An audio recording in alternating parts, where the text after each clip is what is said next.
いや、ギガインパクトだったか。ああ、そうだよね。いやー、ワンパンで落とされると思わなかった、ケンタロスが。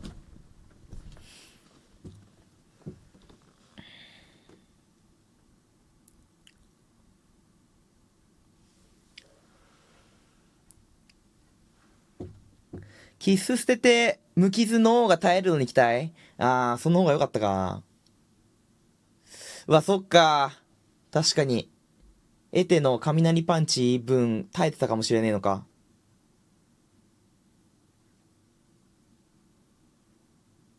ああ、なるほどね。いや、でも、ほのパンで落ちると思わんかった。2倍で不一致で。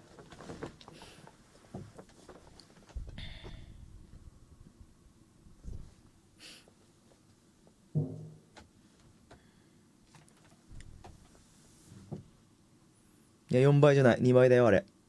身で半減してるから。2倍だよ。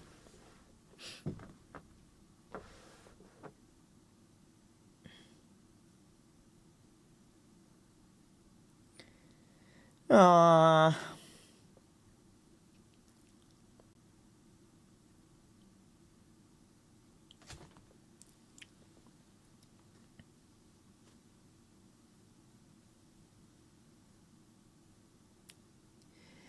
エテボース強すぎ。マジで。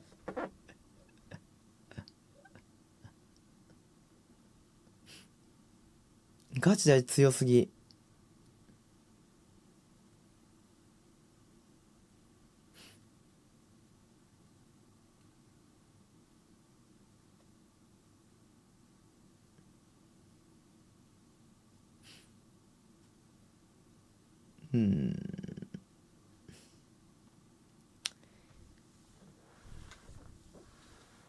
マジでさ。ちょうどゼータが始まるわ、ちょうど。ちょうどゼータが始まるわ。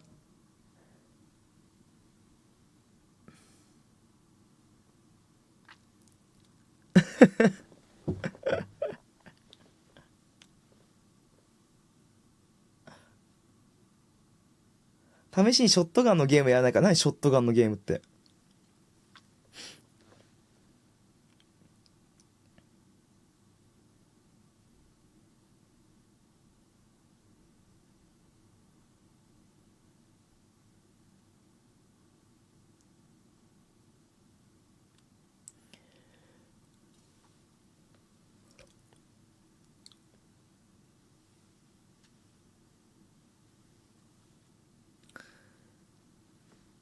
うーん。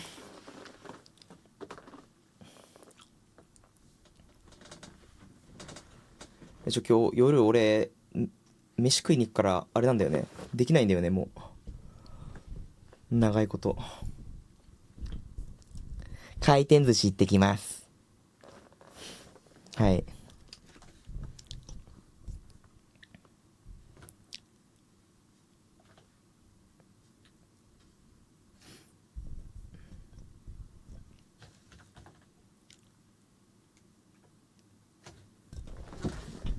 なんかのあるって意味で茶を濁そ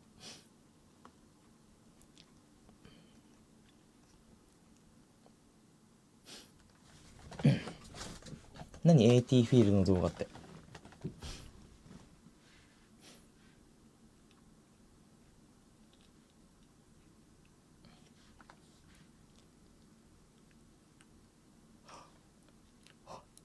それ見たい。それ何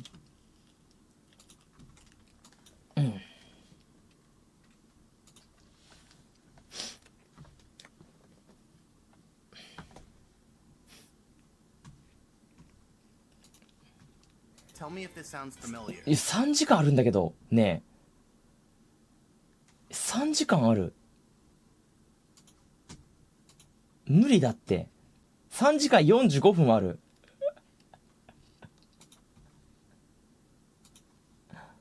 あ、すげえ、日本語字幕出てる。すごっ。 You're just casually playing Super Mario 64 when all of a sudden, bam, you hit something. But what'd you hit? It doesn't look like there's anything すごくね there, but for some reason, the game considers you to be hitting something in that spot. So this is what we call an invisible wall, and there are many of them in the game. Now, for most people, invisible walls are like this mysterious, elusive thing. You may have seen clips like this. Oh! What was that? There's an invis wall there? Or like this. Use of that, so I got invisible いや walls. ひどいマジこのゲーム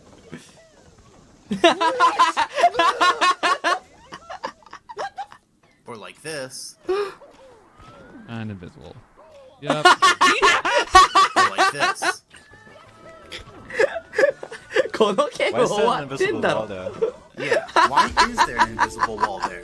Why do Yeah, all these don't strange happen. interactions happen? For decades, invisible Oh. walls have tormented players, messing up runs and causing tons of confusion. Oh. Because nobody really seems to know what invisible walls are. or 目が why 回る they're 目が there. 回る So, I made it my mission to answer that and put an end to the confusion. So Yeah. come with me on this journey as we delve into the deep, dark inner heart of invisible 何これ walls. 映画です This か is Invisible Walls Explained once and for all.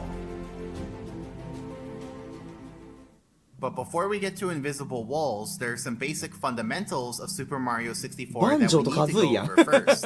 So, all geometry in the game is made up of surface triangles, which you can see here. Now, there are 3 different types of surface triangles. First, there are floors. Floors are the triangles that you can stand on, and in visuals, we color them blue. Second, there are walls. Walls are the triangles that you can push, punch, kick, and wall jump off of. We color them green. And third, there are ceilings. Ceilings are the triangles that if you jump up into them, they'll cut short your upwards trajectory. And some ceilings even let you hang on them and swing around. We color ceilings red. Now, one important property of a triangle is its normal vector. Think of a triangle's normal vector as an arrow that juts out perpendicularly from the triangle. Interestingly, it's the direction of a triangle's normal vector that determines whether the triangle is a floor, wall, or ceiling. If the normal vector is pointing upwards at all, then the triangle is a floor. See, even these triangles count as floors because their normal vectors point just a tiny bit upwards. On the other hand, if the normal vector is pointing downwards at all, then the triangle is a ceiling.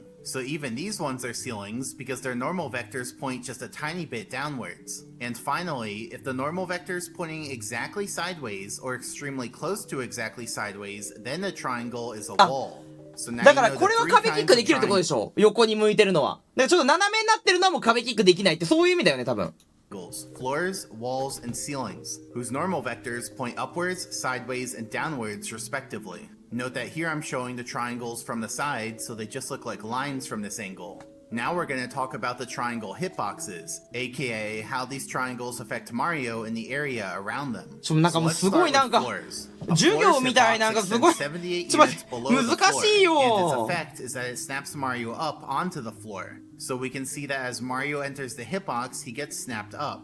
But now let's make this visual more precise. You see, Mario's position is the point at the bottom center of his model, which I'll represent with this symbol. So when I talk about Mario entering a hitbox, it's purely about whether the point at the bottom center of his model enters the hitbox, not just any point on his model entering the hitbox. Also, Mario doesn't move around continuously, but in discrete chunks, which I'll represent with yellow arrows. So let's watch it again. Mario moves to the right, one arrow at a time, and now he's about to enter the floor hitbox. So on the next step, Mario enters the floor hitbox and then gets snapped up onto the floor. In other words, those two arrows happen on the same step, so we never actually see Mario below the floor. Here's what a floor snap looks like in the game. Mario walks towards the wooden post and then snaps up onto it. If we have multiple floors in a row, then Mario would snap up on each one of them, so his height increases each time he reaches a new step. That's how climbing stairs works in the game. And if the floor is at an angle, then Mario would snap up each time he moves. So in this case, his height increases continuously. And that's how ramps work in the game. Though, note that floors will also snap Mario downwards to some extent, so that walking downhill works too. Now let's talk about walls. A wall's hitbox extends out 50 units on both sides, and it's offset to be a little lower down than the wall triangle itself. Its effect is that it pushes Mario sideways in the direction of the triangle's normal vector, which in this case is to the left. So we can see that as Mario enters this hitbox, he gets displaced sideways, putting him exactly flush with the wall's hitbox and also putting him into the pushing animation. Just like before, the arrow for Mario going into the hitbox and the arrow for Mario being pushed out of the hitbox happen on the same step, so we don't actually see Mario inside of the wall hitbox. And so now, if Mario just keeps walking into the wall hitbox, then he ends up pushing against the wall in a state of equilibrium. Like on every step, he goes a little into the wall, then gets pushed out that distance, then goes a little into the wall, then gets pushed out that distance, etc. So that's what's going on when you push against the wall in the game. So even though Mario's position is 50 units away from the wall triangle, it still looks like he's touching the wall because his model is about 50 units in radius. In contrast, if Mario enters the wall hitbox from the other side, then he gets a big push from the wall, because this time he gets displaced almost all of the 100-unit diameter of the wall hitbox. Here's what that looks like in the game, though you're not normally meant to go into a wall from that side. And then for ceilings, their hitbox extends from 160 units below the ceiling to infinitely upwards. Now the lower portion and upper portion have the same effect, but what effect that is actually varies based on what action Mario's in, so let's go through the different actions. First, if Mario's on the ground, then the ceiling hitbox cancels his movement. So you can see that as Mario tries to enter the hitbox, his movement gets canceled, which prevents him from entering the ceiling hitbox. And he also does the pushing animation when this happens. Here's what that looks like in the game. So note that even though Mario's 160 units below the ceiling triangle, it basically looks like his head is touching the ceiling because his model is just under 160 units tall. Second, if Mario's in the air and tries to enter a ceiling hitbox, then what happens depends on whether he's moving upwards or downwards. If he enters a ceiling hitbox while moving upwards, then his movement gets cancelled and his vertical speed gets set to 0. This cuts short his upwards trajectory, since from that point on, he'll start moving downwards due to gravity. I mean, gravity gets applied every frame you're in the air, but in these visuals, I'm simplifying things and only applying it when it's relevant to the point I'm making. So here's jumping up into a ceiling in the game. It cuts short Mario's upwards movement, and then he falls down afterwards. On the other hand, if he enters a ceiling hitbox while moving downwards, then only the horizontal component of his movement gets cancelled, and so he just does the vertical component, which is moving straight down. Like, ceilings aren't going to cancel the whole movement, because that would let you hover in the air, and I have a hunch the programmers didn't want that. So here's what falling into a ceiling looks like in the game. It cancels Mario's horizontal movement. この状態あるスーってなんかマリオがなんかねみたいなこの状態あるぶつからずにさ hitbox, but he still falls down. And then third, if Mario's in water, then the ceiling hitbox doesn't cancel his movement, but instead snaps him down to the bottom of the ceiling hitbox. So we can see that as Mario enters the hitbox, he gets snapped down. Here's what that looks like in the game. Mario snaps down as soon as he enters the ceiling hitbox. And if the ceiling is at an angle, then Mario snaps down each time he moves forwards. So for example, if I swim into the ship, I get moved downwards accordingly. Now, you may find it strange that ceiling hitboxes extend infinitely upwards. Like, if a ceiling triangle's right here, then why should it have an effect way up here? Well, the thing is, most of the time, you only have access to the lower portion of the hitbox. The upper portion is usually out of reach, and so you wouldn't notice its effects. In fact, ceilings typically fall into マリオ one と of ヒットボックスの押し合いが発生し続けてスライドするような動きになるんだね。そうなんですよ。two cases. Case 1, we're in an enclosed room, so the hitboxes look like this. In this case, the hitboxes prevent you from exiting the room. Like, if you try to exit downwards, the floor snaps you back up. If you try to exit sideways, the wall pushes you back in.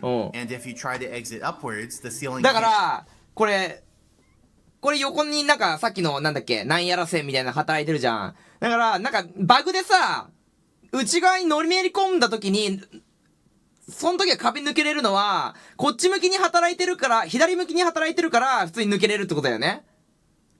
中から抜けれる原理ってそういうことだよね。放線ベクトルのせいで。だよな。cancels your movement and cuts short your upwards trajectory. So in this case, the room keeps you inside, and so you'd never normally be all the way up here interacting with the upper ceiling hitbox. 天井上部のヒットボックスと対話してる？ちょっと待って、何？ And if you try to exit upwards, the ceiling cancels your movement and cuts short your upwards trajectory. So in this case, the room keeps you inside, and so you'd never normally be all the way up here interacting with the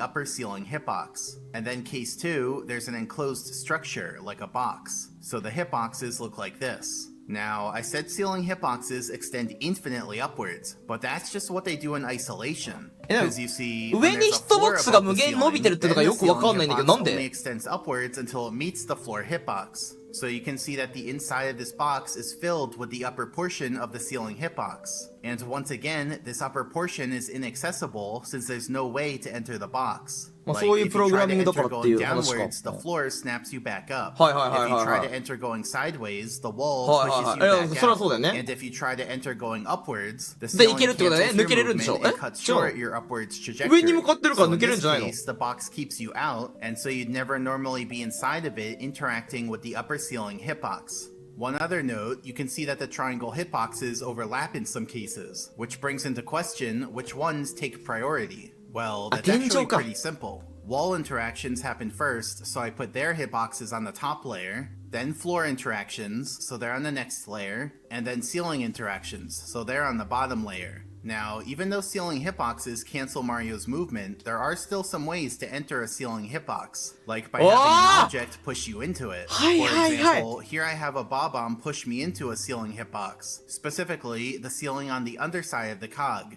So now I'm actually stuck because the ceiling cancels any movement I try to do, and it won't let me jump up either. Separately, here's what it looks like to enter a ceiling hitbox in the air. Mario just falls straight down since any sideways movement gets cancelled. And so there, we actually did touch the upper portion of a ceiling hitbox because we entered above the ceiling of the tunnel. So anyway, now we know the hitboxes of the 3 types of triangles. But there's one other hitbox that's also important, which is out of bounds. Now the term out of bounds can mean different things depending on the context. Like, a person might say that getting right here is out of bounds, because this isn't somewhere that you're intended to go in the course. But that's not what we mean in this case. See, the most useful way to define out of bounds is any point in space where there's no floor triangle below. So if our entire course was just this one floor triangle, then all of this area would be out of bounds. So that's everything to the side of the triangle and below it, just not above it. Think about it like this. The default state of space is out of bounds, and floors create safe havens above them. Also note that we color out of bounds gray and give it this symbol, and you'll see why in a moment. Now for the most part, Mario isn't allowed to enter out of bounds. If he's on the ground and tries to enter out of bounds, then his movement gets cancelled and he pushes, just like with ceilings. An easy place to see this is on the castle roof. Just walk up to the edge and Mario will start pushing. If Mario's in the air and tries to enter out of bounds, then the horizontal component of his movement gets cancelled, and so he only does the vertical component. So unlike ceilings, this happens for both upwards and downwards movement. That means you can jump up against out of bounds without it cutting short your upwards trajectory. And finally, if Mario's in water and tries to enter out of bounds, then his movement just gets cancelled. There's not a normal place where this happens in the game, but if you clip into the tunnel in Wet Dry World like we did earlier, then you'll fall into the tunnel after the loading zone. Because of that, the town section of the level isn't loaded, and so you can just swim into the end of the tunnel. This is swimming into out of bounds, so Mario's movement gets cancelled and he just ends up swimming in place. So the reason Mario's not able to jump off of courses like Bob-omb Battlefield is because you can't move into out of bounds. There's no actual wall triangles on the edges of these courses keeping you in.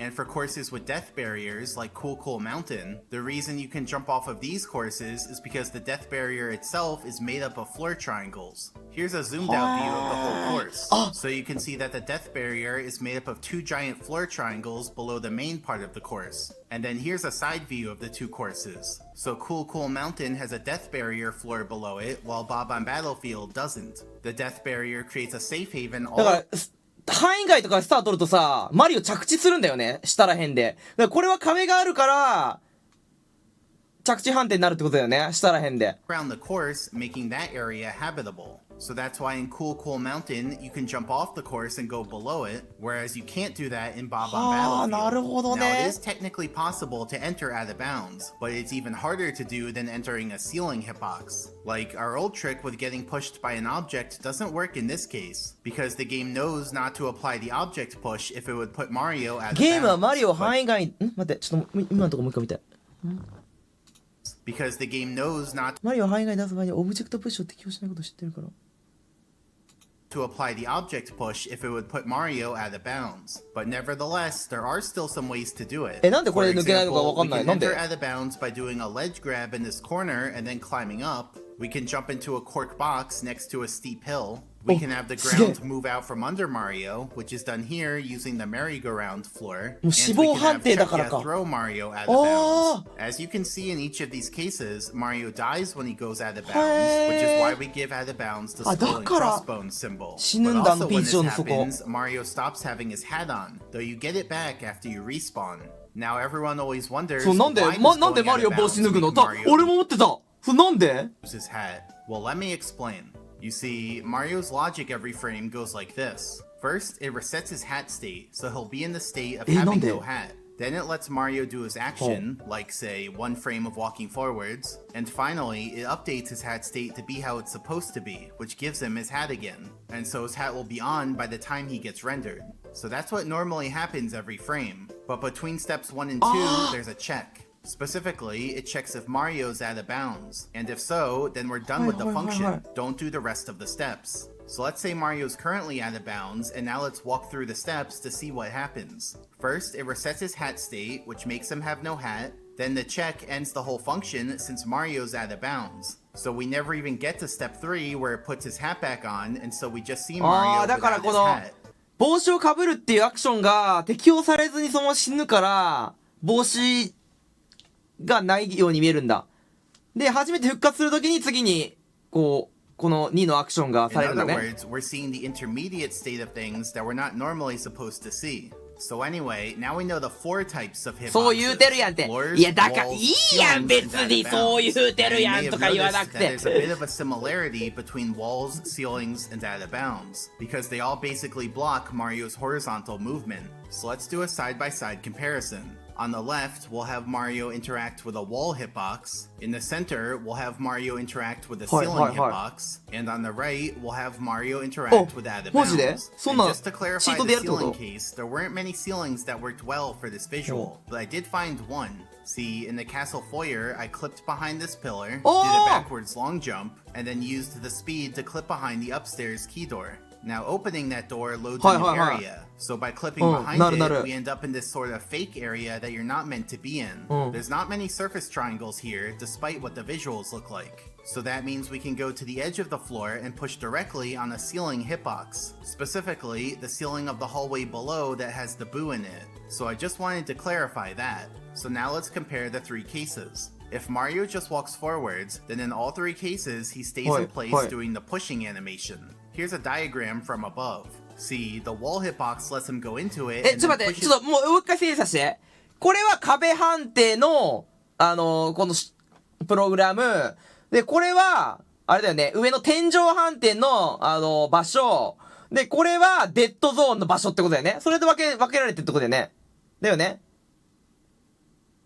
上に書いてんじゃん。いや、だから読めないのじゃあ違ういいじゃんねえそう言ってるhim back out, which makes him be flush with the hitbox. But the ceiling and out of bounds hitboxes just cancel the movement, so he won't even be flush with those hitboxes. But now watch what happens if we try pushing at an angle instead of head on. In the wall case, we do a sidestepping animation, but in the ceiling and out of bounds cases, we still push, but now at an angle. See, the wall hitbox lets you enter the hitbox at an angle, then pushes you out perpendicularly, which lets you move 壁だと押し出されるからか、こっちの力が働いてるから。あ、すげえ面白い on the edge of the hitbox. But the ceiling and out of bounds hitboxes still just cancel the movement, so you don't end up moving along their edges. So to recap so far, the pushing animation isn't actually specific to walls. It can happen for ceilings and out of bounds too, though the sidestepping animation is specific to walls. Now let's see what happens when we jump into these 3 hitboxes. For the wall and out of bounds, the jump goes all the way up. But in the ceiling case, the jump goes nowhere because, like I mentioned earlier, ceiling hitboxes cut short your upwards trajectory. So in this case, Mario doesn't even leave the ground, he just lands instantly. So in our bullet points, let's add that ceilings are the only one that cancel your upward speed. And just to keep the bullet points lined up, let's add ごめん、あーって言ったけどわかんない。どういうことみんな教えて。これと処理がわからん。これどういうこと？真ん中。なんですぐ着地すんのマリオ。天井だからぶつかってる判定になるってこと？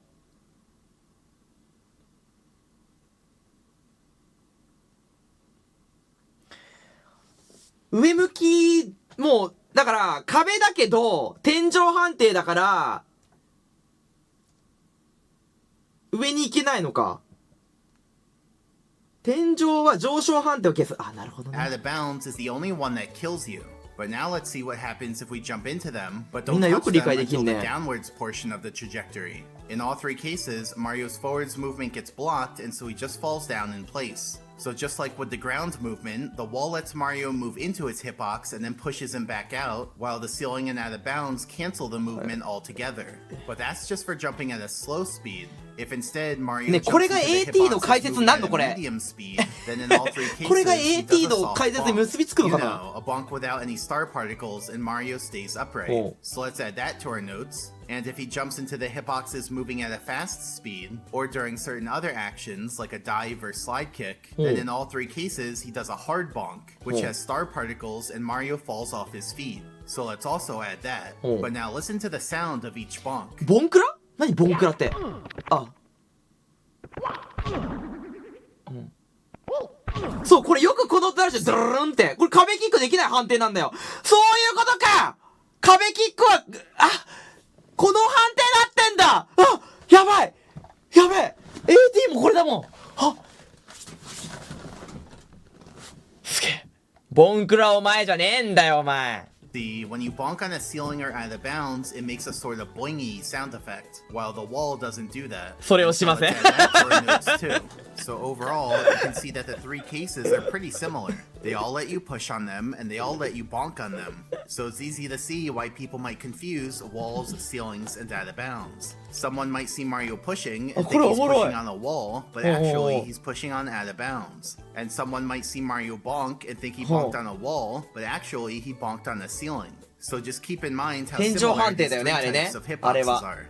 Now, we're almost ready to get to invisible walls, but there's still one more topic we need to cover first, which is positional units. For example, here I'm showing Mario's position on screen, so you can see his X coordinate, Y coordinate, and Z coordinate. Each coordinate represents how far along Mario is on the corresponding axis. The X axis goes east and west, with east being the positive direction. The Y axis goes up and down, with up being the positive direction. And the Z axis goes north and south, with south being the positive direction. So take a top-down map of a course. If we zoom in, we can see the grid of individual units. So a single unit in SM64 is incredibly tiny, only like a centimeter wide. And the extra bold lines are the X and Z axes. Now we're going to analyze what a surface triangle looks like at this scale. I mean, surface triangles are usually way bigger than this, but we're going to be looking at some pretty tiny triangles for now, just so that we can see how certain properties work. Now, as you know, a surface triangle has 3 vertices, but what you may not know is that these 3 vertices have to have integer coordinates. In other words, the vertices always lie in the intersection of a horizontal unit line and a vertical unit line. So a triangle might look like this, or like this, or like this, but it would never look like this because here the vertices aren't at integer coordinates. The reason for this restriction is because triangle vertices are stored as shorts, and a short is a variable type that can only have integer values between negative 32,768 and 32,767. So it's impossible for a vertex to have a value that isn't an integer. So now let's consider this floor triangle. The question we're going to be analyzing is, where can Mario stand on this triangle? You might assume that it would just be this area, like the area enclosed within the triangle, but that's not right. Let me explain by filling out this little table. So Mario himself is at some coordinates, and those coordinates are stored as floats. Floats are another variable type, and they basically store real numbers, like numbers that can have decimal components. For example, let's say Mario's at x coordinate 1.34 and z coordinate negative 2.79. But that's not the point that the game checks to see whether it's within the floor triangle or not. Instead, the game first converts those values to another type. Specifically, it converts the coordinates to shorts, and then that's the ゲームっ point て that the こんな game 難 checks し to く see 作っ whether てん it's の within the floor ゲーム triangle 作 or るとす not. ごい And や like I ん。 mentioned earlier, shorts can only have integer values, meaning no decimal components. So to convert Mario's coordinates from floats to shorts, the game takes the coordinates and then chops off the decimal components. So it's not rounding, it's truncating. And so to summarize, even though Mario's at 1.34, negative 2.79, the floor detection function first truncates those values to 1, negative 2, and then checks if that new position is within the floor triangle or not. Why does it do that? I guess the programmers thought the calculations would work Short out better pants with って何？ shorts instead of floats, Short since pants floats って can 何？ have slight rounding errors. But anyway, let me Short show this on the grid using the same numbers. So Mario's here at x coordinate 1.34 and z coordinate negative 2.79. I'll also add a highlight to Mario's current unit square to make that easier to track. And then for the floor detection point, we can start at Mario's position, but then we have to truncate the decimal components. So for the x-coordinate, 1.34 becomes 1, meaning we go to the left edge of Mario's unit square. And for the z-coordinate, negative 2.79 becomes negative 2, meaning we go to だから the マリオはここに出しても切り捨てになるから、結局、すいません、わかりません。 bottom edge of the unit square. So in general, the floor detection point will always be on the corner of Mario's unit square closest to the 合ってる？ origin. おい、そういう And こ that と？ directly follows from the fact that when you remove a number's decimal component, the number will only get closer to 0. So now if we move Mario around in a continuous way, we can see that the floor detection point moves around in a discrete way. And in all 4 quadrants, the floor detection point is still だから always 結局この四隅のどれかに落ち着くってことだよね。切り捨てだから。 on the corner of Mario's unit square closest to the origin. ユニットごとに分けとい If て。 Mario moves around within a unit square, then the floor どうな detection の？ point doesn't even move. In other 動き words, さえ all し the ないの？ positions within a unit square use the same floor detection point because all their positions だから BOB ちょっと動いても、この床判定のポインターは動かないってことでしょ？そういうことやんね。ユニットから出ない限り。truncate to that same corner closest to the origin. Consequently, we can actually think of the corner closest to the origin as the representative for the whole unit square. So whatever floor status the representative point has will be the floor status for all the points within the unit square. So if the representative point is a floor, then the whole unit square is considered floor. If the representative point is out of bounds, then the whole unit square is considered out of bounds. And spoiler from the future, if the representative point is a ceiling, then the whole unit square is considered ceiling. そうな I'll の？ demonstrate this principle with the floor triangle それって from ゲームの earlier. ロム解 We 析 were したソー trying ス to コード figure も、 out そっ where か、見えん Mario のか。 can stand on this triangle, and I said it was not just the area inside the triangle. So let's look at some points near the triangle's edge. If Mario's within this unit square, then this is the floor detection point, aka the representative point for the whole unit square. The representative point is not within the floor triangle, so I'll make it gray to indicate no floor. I'll also put a little arrow from the representative point to the unit square, just so that there's no confusion about which unit square it's the representative of.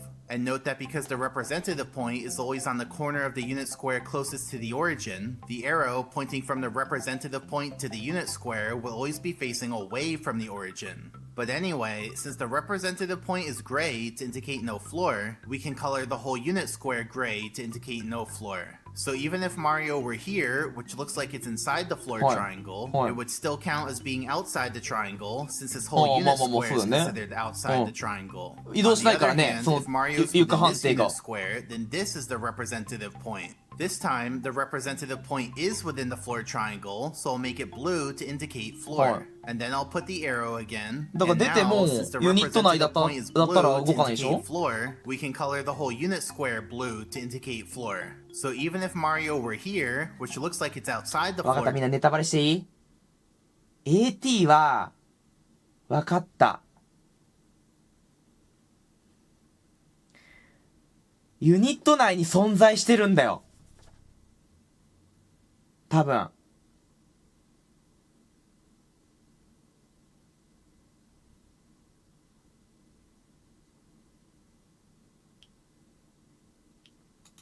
triangle, it would still count as being inside the triangle since this whole unit square is ごめん、わかっ considered てた。 inside the triangle. So going back to the whole triangle, the simplest way 違 to う determine だから、これが AT だとするじゃん、青の壁が。で、マリオが、イヤッフーって来て、ユニット内ですよって。ね？でもこの三角に入った時に、でもこれは着地ポイント動かないから、入った時に当たんじゃないの？ねえ。 where Mario can stand on it is the following process. First, mark all integer points that あ are と within 3 the 時間20 triangle, 分ある。ちょっと including 無 on 理 the だっても triangle bounds, and put the 俺 arrows 寿司 facing 食い away に from 行 the くっつって origin ん to じゃ indicate ん which unit ね squares え are being represented. And finally, fill in those unit squares. And so now we can see the exact area where Mario can stand on this triangle. So the floor detection area isn't a perfect triangle, but more like a pixelated approximation of a triangle. And because it's pixelated, we get some interesting properties. For example, if the edge of a floor triangle is cardinally aligned, like it's exactly え、 horizontal 待って、ちょっと or 待って、待って、 exact- このさ、三角錐は、これ何なんだっけ？そこだけ教えて。これ何なんだっけ？これは何？これは床判定？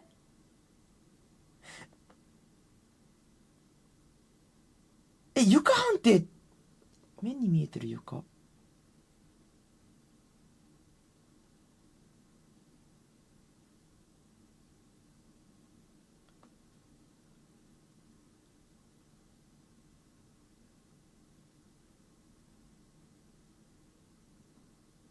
マップってこと？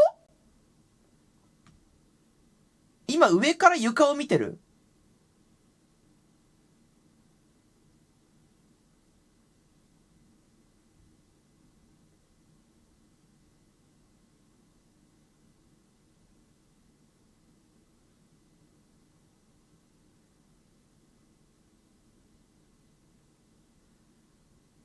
例えばじゃあ TTC のマップがこの三角で、この三角から出ると、うわーって落ちていくってこと？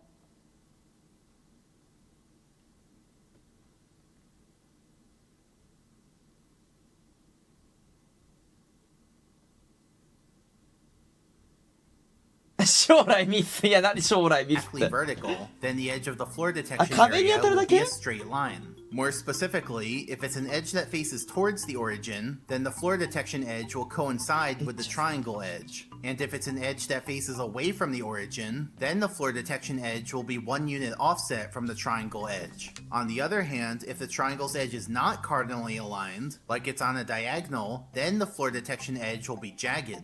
Separately, note that ceiling detection works in exactly the same way as floor detection, since it also converts Mario's coordinates from floats to shorts. So all the insight we just gained about floors also applies to ceilings, like with the representative points and how the ceiling detection area is really just a pixelated approximation of the ceiling triangle. And before we move on, I have one more note about the representative points. So in general, an integer point is the representative for just 1 unit square, which is the unit square away from the origin. But for integer points on the x-axis and z-axis, they're each the representative for 2 unit squares. And the origin itself is the representative for 4 unit squares. So I just wanted to clarify that. And so now, we're finally ready to start talking about invisible walls and what they are. But how can we answer what they are without knowing what they are? In other words, what do we even mean when we say invisible walls? How should we define them? Because we can't find examples of them to analyze unless we know what actually qualifies as an invisible wall. So let's break it down. The term invisible wall has 2 parts to it, invisible and wall. To satisfy being invisible, we just have to not be able to see it. For example, this would count as an invisible wall because I don't see anything there. However, this would not count as an invisible wall because I can clearly see the wall there. And then to satisfy being a wall, you'd think I'd say it has to be a wall. But think about it. A casual player can't see specific triangles and their カジュアル classifications. プレイヤーは特定の三角？ Instead, a casual player would just go by what it seems like is happening. After all, they say if it looks like a duck and quacks like a duck, it's a duck. So if we だか apply ら見えなければいいってことだよね。別に壁があろうがなかろうが。見えなくいればええやん。 that principle here, we'd say if you can push on it like a wall and bonk on it like a wall, it's a wall. At least it would seem that way to a casual player. Oh. So based on all that, our definition of invisible walls will be any space that's pushable and bonkable but has no visible texture. Now remember our discussion from earlier? We established that walls, ceilings, and out of bounds are all pushable and all bonkable. So really, an instance of any one of these three hitboxes could be labeled as an invisible wall, so long as there's no texture associated with it. Now, surface triangles usually have textures, so a wall could only count as an invisible wall if the programmers didn't put a texture for it. A ceiling could count as an invisible wall if you hit its upper hitbox, since that's so far away from the ceiling texture that it would just seem like a separate thing that's invisible. And then out of bounds would always count as an invisible wall, since it's a hitbox with no surface triangles, and so it has no textures. So those are the three things that can count as invisible walls. But from there, I've further broken it down into 8 causes of invisible walls. 3 of them are pretty straightforward, 4 of them are a little more involved, and the last one, well, let's just say it's the final boss of the causes. But instead of thinking about them like this, 8 items in a row, we're instead gonna think about them like this, with 4 items on the left, all separate, and 4 items on the right in a 2x2 table, like a Punnett square. So I basically created the periodic table of elements, but for invisible walls. And we're gonna spend the rest of the video filling it out. For each cause, I'll explain how it works and we'll look at examples. So, let's dive into the first cause of invisible walls, which has to do with wall triangles. See, most wall triangles have a texture, but surface triangles and graphics triangles are 2 completely separate things in the game. Surface triangles have hitboxes that affect Mario, like we've talked about, and graphics triangles are purely visual. Now for the most part, the programmers made it so that every surface triangle has a corresponding graphics triangle. But there are some exceptions, and so if there's a wall triangle with no corresponding texture, then that would count as an invisible wall. So let's look at some examples. In the hallway leading up to Bowser in the Dark World, there's an invisible wall right after the trap door. Obviously it was put there because this whole hallway is a trap and you're not actually meant to get to the end of it. Then in Tiny Huge Island, there's an invisible wall in the water all along the edge of the course. So this is a rare case when there actually is a wall at the edge of the course instead of just out of bounds. Now if you remember, when you swim into out of bounds, Mario's movement gets cancelled and so you're just kind of stuck there until you turn all the way around. The programmers obviously didn't like that behavior, so they added a wall here so that you can swim along the edge instead of getting stuck. Because remember, だから、ここは実際壁判定なんだけれど、テクスチャーを貼り付けてないだけなんだよ。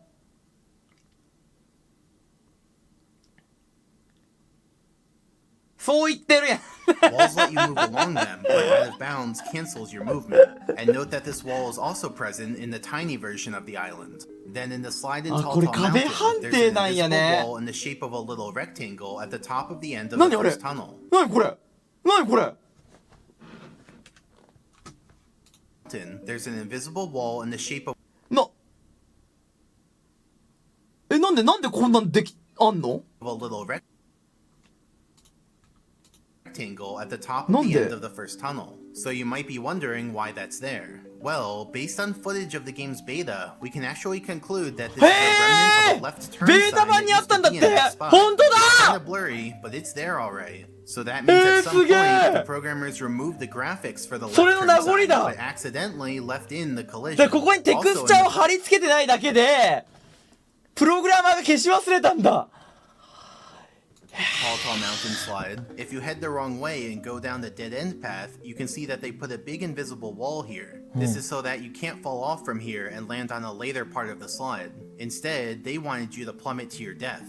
But since now we can see the exact edges of this big wall, we can actually just navigate around it and land on a later part of the slide anyway. In fact, here I've landed on a part after the loading zone, so the rest of the slide isn't even loaded. And so if I continue ahead, I just fall off and die. Then in Biku's Haunt, there's an invisible wall above the center of the merry-go-round. It's like a little column sticking right out of the pyramid. See, the camera in this room is normally situated... これ、柱あるよねって思ってたずっと俺。little column sticking right out of the pyramid. なんでこれをあんのこれ。いらなくない See, 見 the えない camera 壁 in に this してる意 room is 味。 normally あ、 situated right in the center above the pyramid, and they wanted カメ to ラに邪魔 prevent だ you から from going through that spot since that could cause the camera to turn really suddenly. But if we use あ、 hacks to カメ remove ラの that 関 invisible 係で置いたんだ。 wall column, we can see exactly what they were trying to prevent. See, the camera does a 180 in 2 frames, which probably isn't the best user experience. Then in Bowser and the Fire Sea, there are some invisible walls right after the funnel at the end. These were put there so that you don't accidentally jump over the funnel and fall down, because then you'd basically have to redo the whole level. But also, there are some invisible walls under the funnel to make sure you can't touch the ending trigger from the side. And finally, in Womp's Fortress, there's actually a big invisible wall right under the course. So why'd they put this one here? わかってる。これ知ってる。これなんで置いたの？これ水判定にしたかったんだよ。ただこれ、ピチャピチャって、この、マリオのさ、ちょっと見ようか。俺の説明より。Let me give you a quick rundown on water. So here's the side view of a surface of water. Note that I'm making it purple because blue is already taken by floors. So there are 2 important things to understand about water. First, the hitbox of water extends from the water's surface to infinitely downwards. Like, they never programmed water hitboxes to have a bottom. And second, whenever Mario enters a water hitbox, his height gets set to just under the water's surface and he goes into the swimming action. Now, normally, you wouldn't notice the height change because you're only meant to enter water hitboxes from the top, which means you'll already be near the water's surface when your height gets set to near the water's surface. So in most cases, this height change doesn't have a very noticeable effect. But there are some ways to enter water from the side, in which case you can get a huge upwarp to the water's surface. For example, in Tall Tall Mountain, you can clip through this wall into the water behind it. And from there, if you go forwards, you can enter the hitbox of the water higher up in the level, causing you to upwarp to that water. And similarly, in Tiny Huge Island, we can clip into the mountain, and then we upwarp to the top of the water that's in the mountain. So going back to Womp's Fortress, the reason for this invisible wall is to prevent you from entering the water hitbox from the side. But they made a little oversight, because to the right of this invisible wall, there's a gap. そうなんだよ。これ見えない壁があるんだ。ここはね、ここに行くと上にワープすんだよ。壁がねえからだ。置いてねえんだ。In fact, you can say to your friend, I bet you $10 壁で防いでるんだ。 off the edge and survive. Easy way to make money. So yeah, that's the first cause of invisible walls, which we're gonna call wall with no texture. Now let's look at the second cause, which has to do with ceilings. Remember, I said ceilings usually come in one of 2 forms. The top of an enclosed room or the bottom of an enclosed structure. I also said that the upper part of a ceiling hitbox is so far away from the ceiling texture that it just seems like its own separate hitbox that's invisible. So in these 2 cases, that would be above the enclosed room and inside the enclosed structure. These 2 areas are meant to be out of reach, but there are ways to interact with them, which we'd count as interacting with an invisible wall. So let's look at some examples, starting with getting above rooms. Like we saw earlier, in Wet Dry World, you can use Chuckya to clip into the space above the tunnel, which is an upper ceiling hitbox. If we bonk in there, our angle actually gets reflected every frame, because when Mario's in the bonk action, he's programmed to reflect off of ceilings and out of bounds. Since here, Mario's surrounded by ceiling hitbox, he just gets continuously reflected, which looks pretty silly. In Hazy Maze Cave, it's actually possible to glitch this moving platform out of bounds. And so then, we can have the platform move out from under Mario while he's in the air, and so he ends up in the ceiling hitbox above a room down below. In the castle foyer, like we saw earlier, you can clip inside this pillar. And so then you're able to push on the ceiling hitbox of the area below. You know, the area with the stairs that go down to the basement. And also, like we saw, you can backwards long jump and end up behind the upstairs key door, and that lets you push on the ceiling hitbox above the Boo hallway. Now let's look at getting inside enclosed structures. In Jolly Roger Bay, it's possible to clip inside the floating ship, whose whole inside is ceiling hitbox. And in Rainbow Ride, we can use a Bob-omb to clip inside one of these glass blocks. And of course, their whole inside is ceiling hitbox too.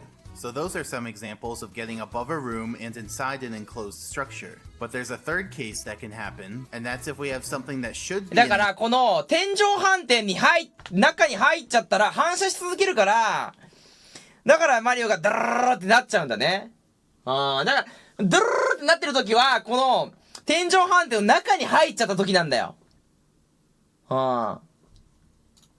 enclosed structure, but doesn't have a floor on top. In that case, the ceiling hitbox would just continue to propagate upwards unimpeded. In theory, this should never happen in the game, but does it?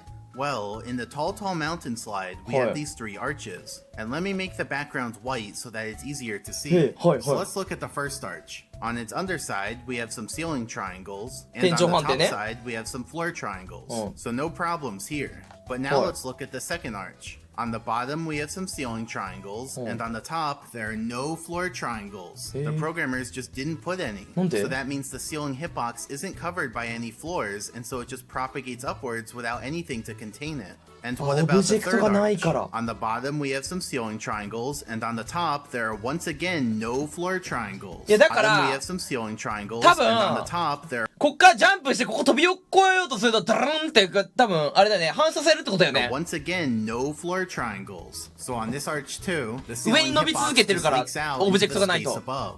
And so basically, if you've ever tried to jump over the second or third arch, you'll have found that you're unable to, because Mario just bonks on the ceiling hitboxes. We call these exposed ceiling hitboxes because unlike normal ones that are contained, these ones are just right out in the open. They're exposed. And then there's actually a fourth case for ceilings, which is a ceiling that's all by itself. Not the top of a room, not the bottom of an enclosed structure, but just a ceiling in isolation, whose hitbox would also propagate upwards unimpeded. Surely the programmers never did that, right? Well, in Cool Cool Mountain, we have this bridge near the red coin star. At the end of the bridge are these 2 flaps on the sides. These were clearly meant to be walls, but they're actually ceilings since they're angled slightly downwards. And because the programmers didn't expect these surfaces to be ceilings, they didn't put any floors to cover them. So the ceiling hitboxes just rise up. 待ってもう一回見させて To be ceilings, they didn't put any floors to cover them. So the ceiling hitboxes just rise upwards without anything to stop them, meaning that this is another case of exposed ceiling hitboxes. So watch out if you're ever playing around near. だから AT は天井判定が上に伸び続けてるのに当たってるんだ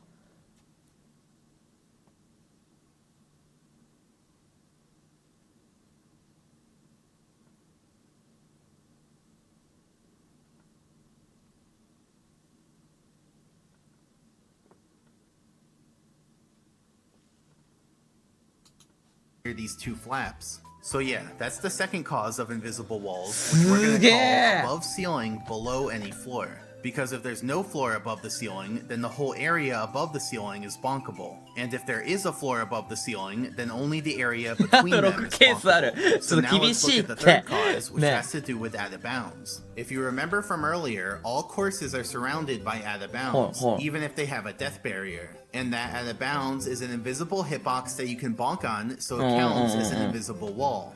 So if the course doesn't have a death barrier, then the out of bounds area will just be on the edge of the ground. And if the course does have a death barrier, then the out of bounds area will be at the edge of the death barrier, which you can reach if you jump far enough. So that's the third cause of invisible walls, which we're going to call out of bounds on course edge. And so those are the first 3 causes, which I said were pretty straightforward. And that's because they directly correspond to the 3 hitboxes we talked about earlier: walls, ceilings, and out of bounds. So think of these 3 causes as the simple, basic implementations of those 3 hitboxes. The remaining causes are more advanced implementations. So let's get to those ones now by next looking at the Punnett square. Specifically, let's look at the fourth cause. Like I said, these causes are more complex. So instead of me saying the cause outright, we're going to build up to it with examples so that you get some intuition. So imagine a structure like this. It's a staircase with 2 steps. Now let's look at this structure from above. Not just like this, but also on a unit grid, which looks like this. So there's a floor rectangle on the bottom representing the lower step, and a floor rectangle on the top representing the upper step. Now I have 2 clarifications to make. First, a floor rectangle is just 2 floor triangles together that form a rectangle. Like, we could analyze this situation on the triangle level, but it's simpler to just pair up the triangles into rectangles and analyze the situation on the rectangle level. So that's what we're gonna do. And second, even though we're looking at the same shape on the left and the right, they're at different scales. The 3D shape on the left is at a normal scale that you'd find in the game, like hundreds of units wide, while the shape on the right is scaled down to be really tiny, like less than 10 units wide. I made it really tiny so that it's easier to see individual units. So for example, if we rotate the two shapes, the one on the left will stay normal looking, but the one on the right will deform, because remember, all the vertices still have to have integer coordinates, which has a big effect at this scale. Now on the right side, the structure looks like two floor rectangles with a seam in between. On the left side, the structure also looks like two floor rectangles with a seam in between, though if we look at the structure from the side, we can see that there's a whole wall on that seam, which causes the floors on both sides of the seam to be at different heights. So on one side of the seam, we have the floor edge at the bottom of the wall, which is the north edge of the lower step, and on the other side of the seam, we have the floor edge at the top of the wall, which is the south edge of the upper step. The question we're going to be analyzing is, are there any gaps between these two edges on the unit grid? And in this case, the answer is no, there are no gaps. The lower step's edge and the upper step's edge are exactly flush because they have the same lateral coordinates, so there are no gaps between them. Now if the floors were separated like this, then there'd be a gap. But for now, there is no gap. So let's clear that, put the structure back to a top-down view, and now we're going to rotate it to see if that causes any gaps between the edges. Now even though the two edges are changing coordinates, they remain exactly in sync. So for example, at this angle, there are still no gaps between the two edges, since they still have the exact same lateral coordinates. So let's rotate the structure back to its starting angle, and now we're going to change the structure itself. You see that upper step? I've now split it into two steps, and you can see this change reflected on the unit grid. So again, let's think about the edges that make up the seam between the lower step and the upper steps. Or in other words, the edges at the bottom of the wall versus the edges at the top of the wall. This time, that would be the north edge of the lower step, the south edge of the upper left step, and the south edge of the upper right step. Same question, are there any gaps between them on the unit grid? The answer is no, but the reasoning is a little different this time, because now there aren't just two edges with the same lateral coordinates. Instead, there are three edges, a long edge and two short edges. And notice that the two short edges connect at a point that lies exactly on the bigger edge. Because of that, we're going to call that point an edge vertex. In general, we'll define an edge vertex as a triangle vertex that's intended to lie laterally on another triangle's edge. So it's not meant to coincide with the other triangle's vertices, but instead be somewhere in the middle of the triangle's edge. And it doesn't have to lie exactly on the edge, but just be intended to lie on the edge. So in theory, it could miss by a little. Now going back to the structure, we can see that the edge vertex here does lie exactly on the bigger edge. And because of that, there are no gaps between the bigger edge and the two smaller edges. In the 3D view on the left, that means that this edge vertex is laterally aligned with this edge. And just to clarify, I could mark the edge vertex here or here. It doesn't really matter because those 2 points are basically guaranteed to line up with each other. So laterally, they're like the same point. So going forward, we'll consider them to be the same edge vertex and I'll only be marking one of them. Okay, so let's clear all of that, put the structure back to a top-down view, and now let's rotate it again. This time, you may notice something funky is going on with the edge vertex on the unit grid. So let's stop it here. And now same question, are there any gaps between the edges? Interestingly, in this case, there is a gap. And that's because the edge vertex is no longer exactly on the lower edge. And how could it be? Because remember, triangle vertices must have integer coordinates, but there are no integer coordinates that lie exactly on the lower edge. Earlier, when the structure was cardinally aligned, it was easy to find an integer coordinate exactly on the edge, because the edge went through so many. But now, since we're at a weird angle, the edge doesn't go through any integer coordinates, and so it's literally impossible for the edge vertex to lie on the edge. Instead, it just has to pick integer coordinates that are close to the edge. That means there are two cases. Case 1, the edge vertex overshoots and causes the floors to overlap.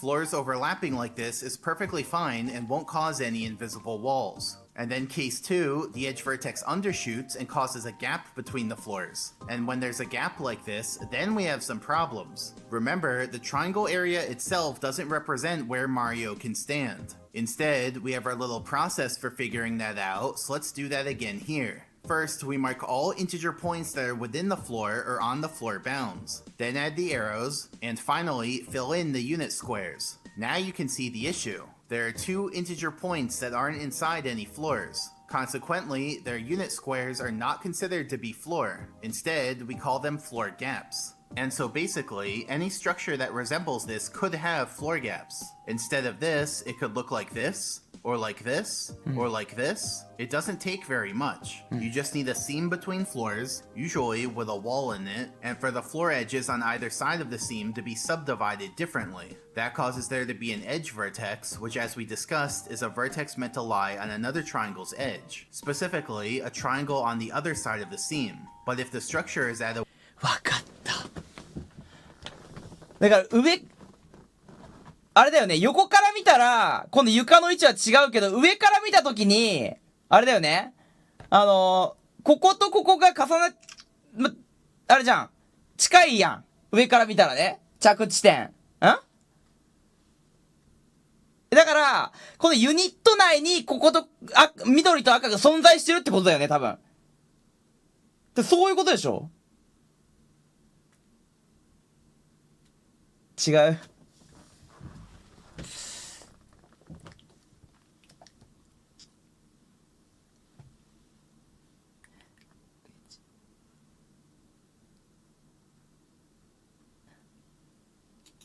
the weird angle, then the edge vertex might be misaligned from its edge, causing there to be floor gaps. So to recap, we looked at 4 scenarios, whether there was no edge vertex or there was an edge vertex, and whether the structure was cardinally aligned or at a weird angle. And only when there was an edge vertex at a weird angle did we get floor gaps. So those are the 2 main ingredients. Now I think it would also be useful to look at floor gaps from the side. So let's take this structure, put it sideways, and now take the cross section of the steps. And to make this easier to work with, I'm going to make the wall a little taller and extend the floors. Now as we saw in the previous demonstration, there's some geometry that can cause these 2 points to be misaligned, meaning that the wall triangle can end up slanted. So what we're going to do here is look at 5 different alignments of the upper point in order to examine 5 different slants of the wall triangle. The 5 slants are leaning very far back, leaning a little back, perfectly vertical, leaning a little forwards, and leaning very far forwards. We're going to see which ones cause there to be floor gaps and what happens in those cases. So let's start with perfectly vertical. In this case, the 2 floors are exactly flush. Now for each case, we're going to see what happens when we show the out of bounds area. So first let's add the floor hitboxes, and then let's let the out of bounds area propagate upwards to see where it fills. In this case, the floors cover all of the out of bounds, which means all the area above is habitable. So I'll give this case a happy face.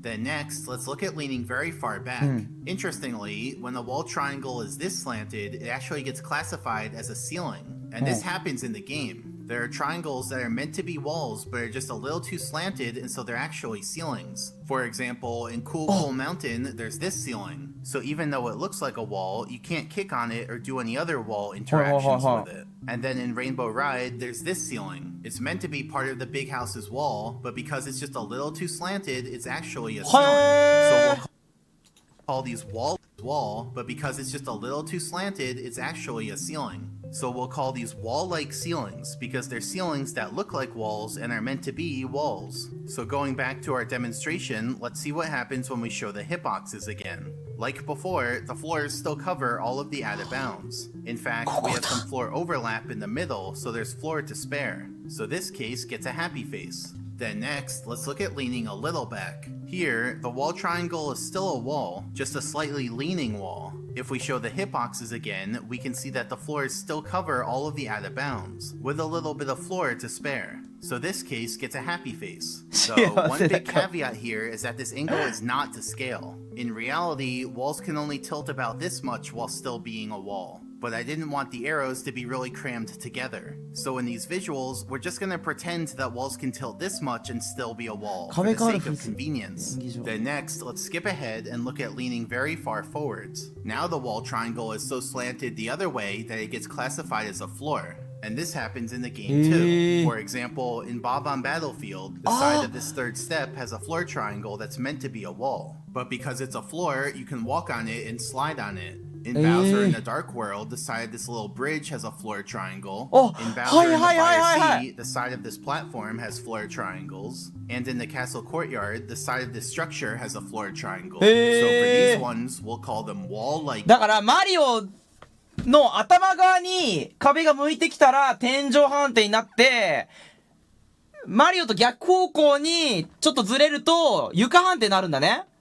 floors. But what effect does this have in our demonstration? Well, first let's show the floor hitboxes. You can see that the original two floors are now separated a bit, Hi. but luckily, this new floor covers the area in between. So if we show the out of bounds area, we can see that the three floors together cover all of the out of bounds. So this case gets a happy face. And then finally, let's look at leaning a little forwards. Here, the wall triangle is still a wall, これ床判 just a 定 slightly 床判定 leaning 床判定 wall. あでも Now let's 壁 show は the floor hitboxes. The two original floors are still separated a bit, but now there's no third floor to cover the area in between. 闇の領域 All we have is a wall there, but walls don't cover out of bounds. It's like the wall took on the responsibility of a floor, but doesn't actually have the powers of a floor. And so if we show the out of bounds area, we can see that a tiny sliver of out of bounds leaks through the leaning wall. And that sliver of out of bounds would be classified as an invisible wall.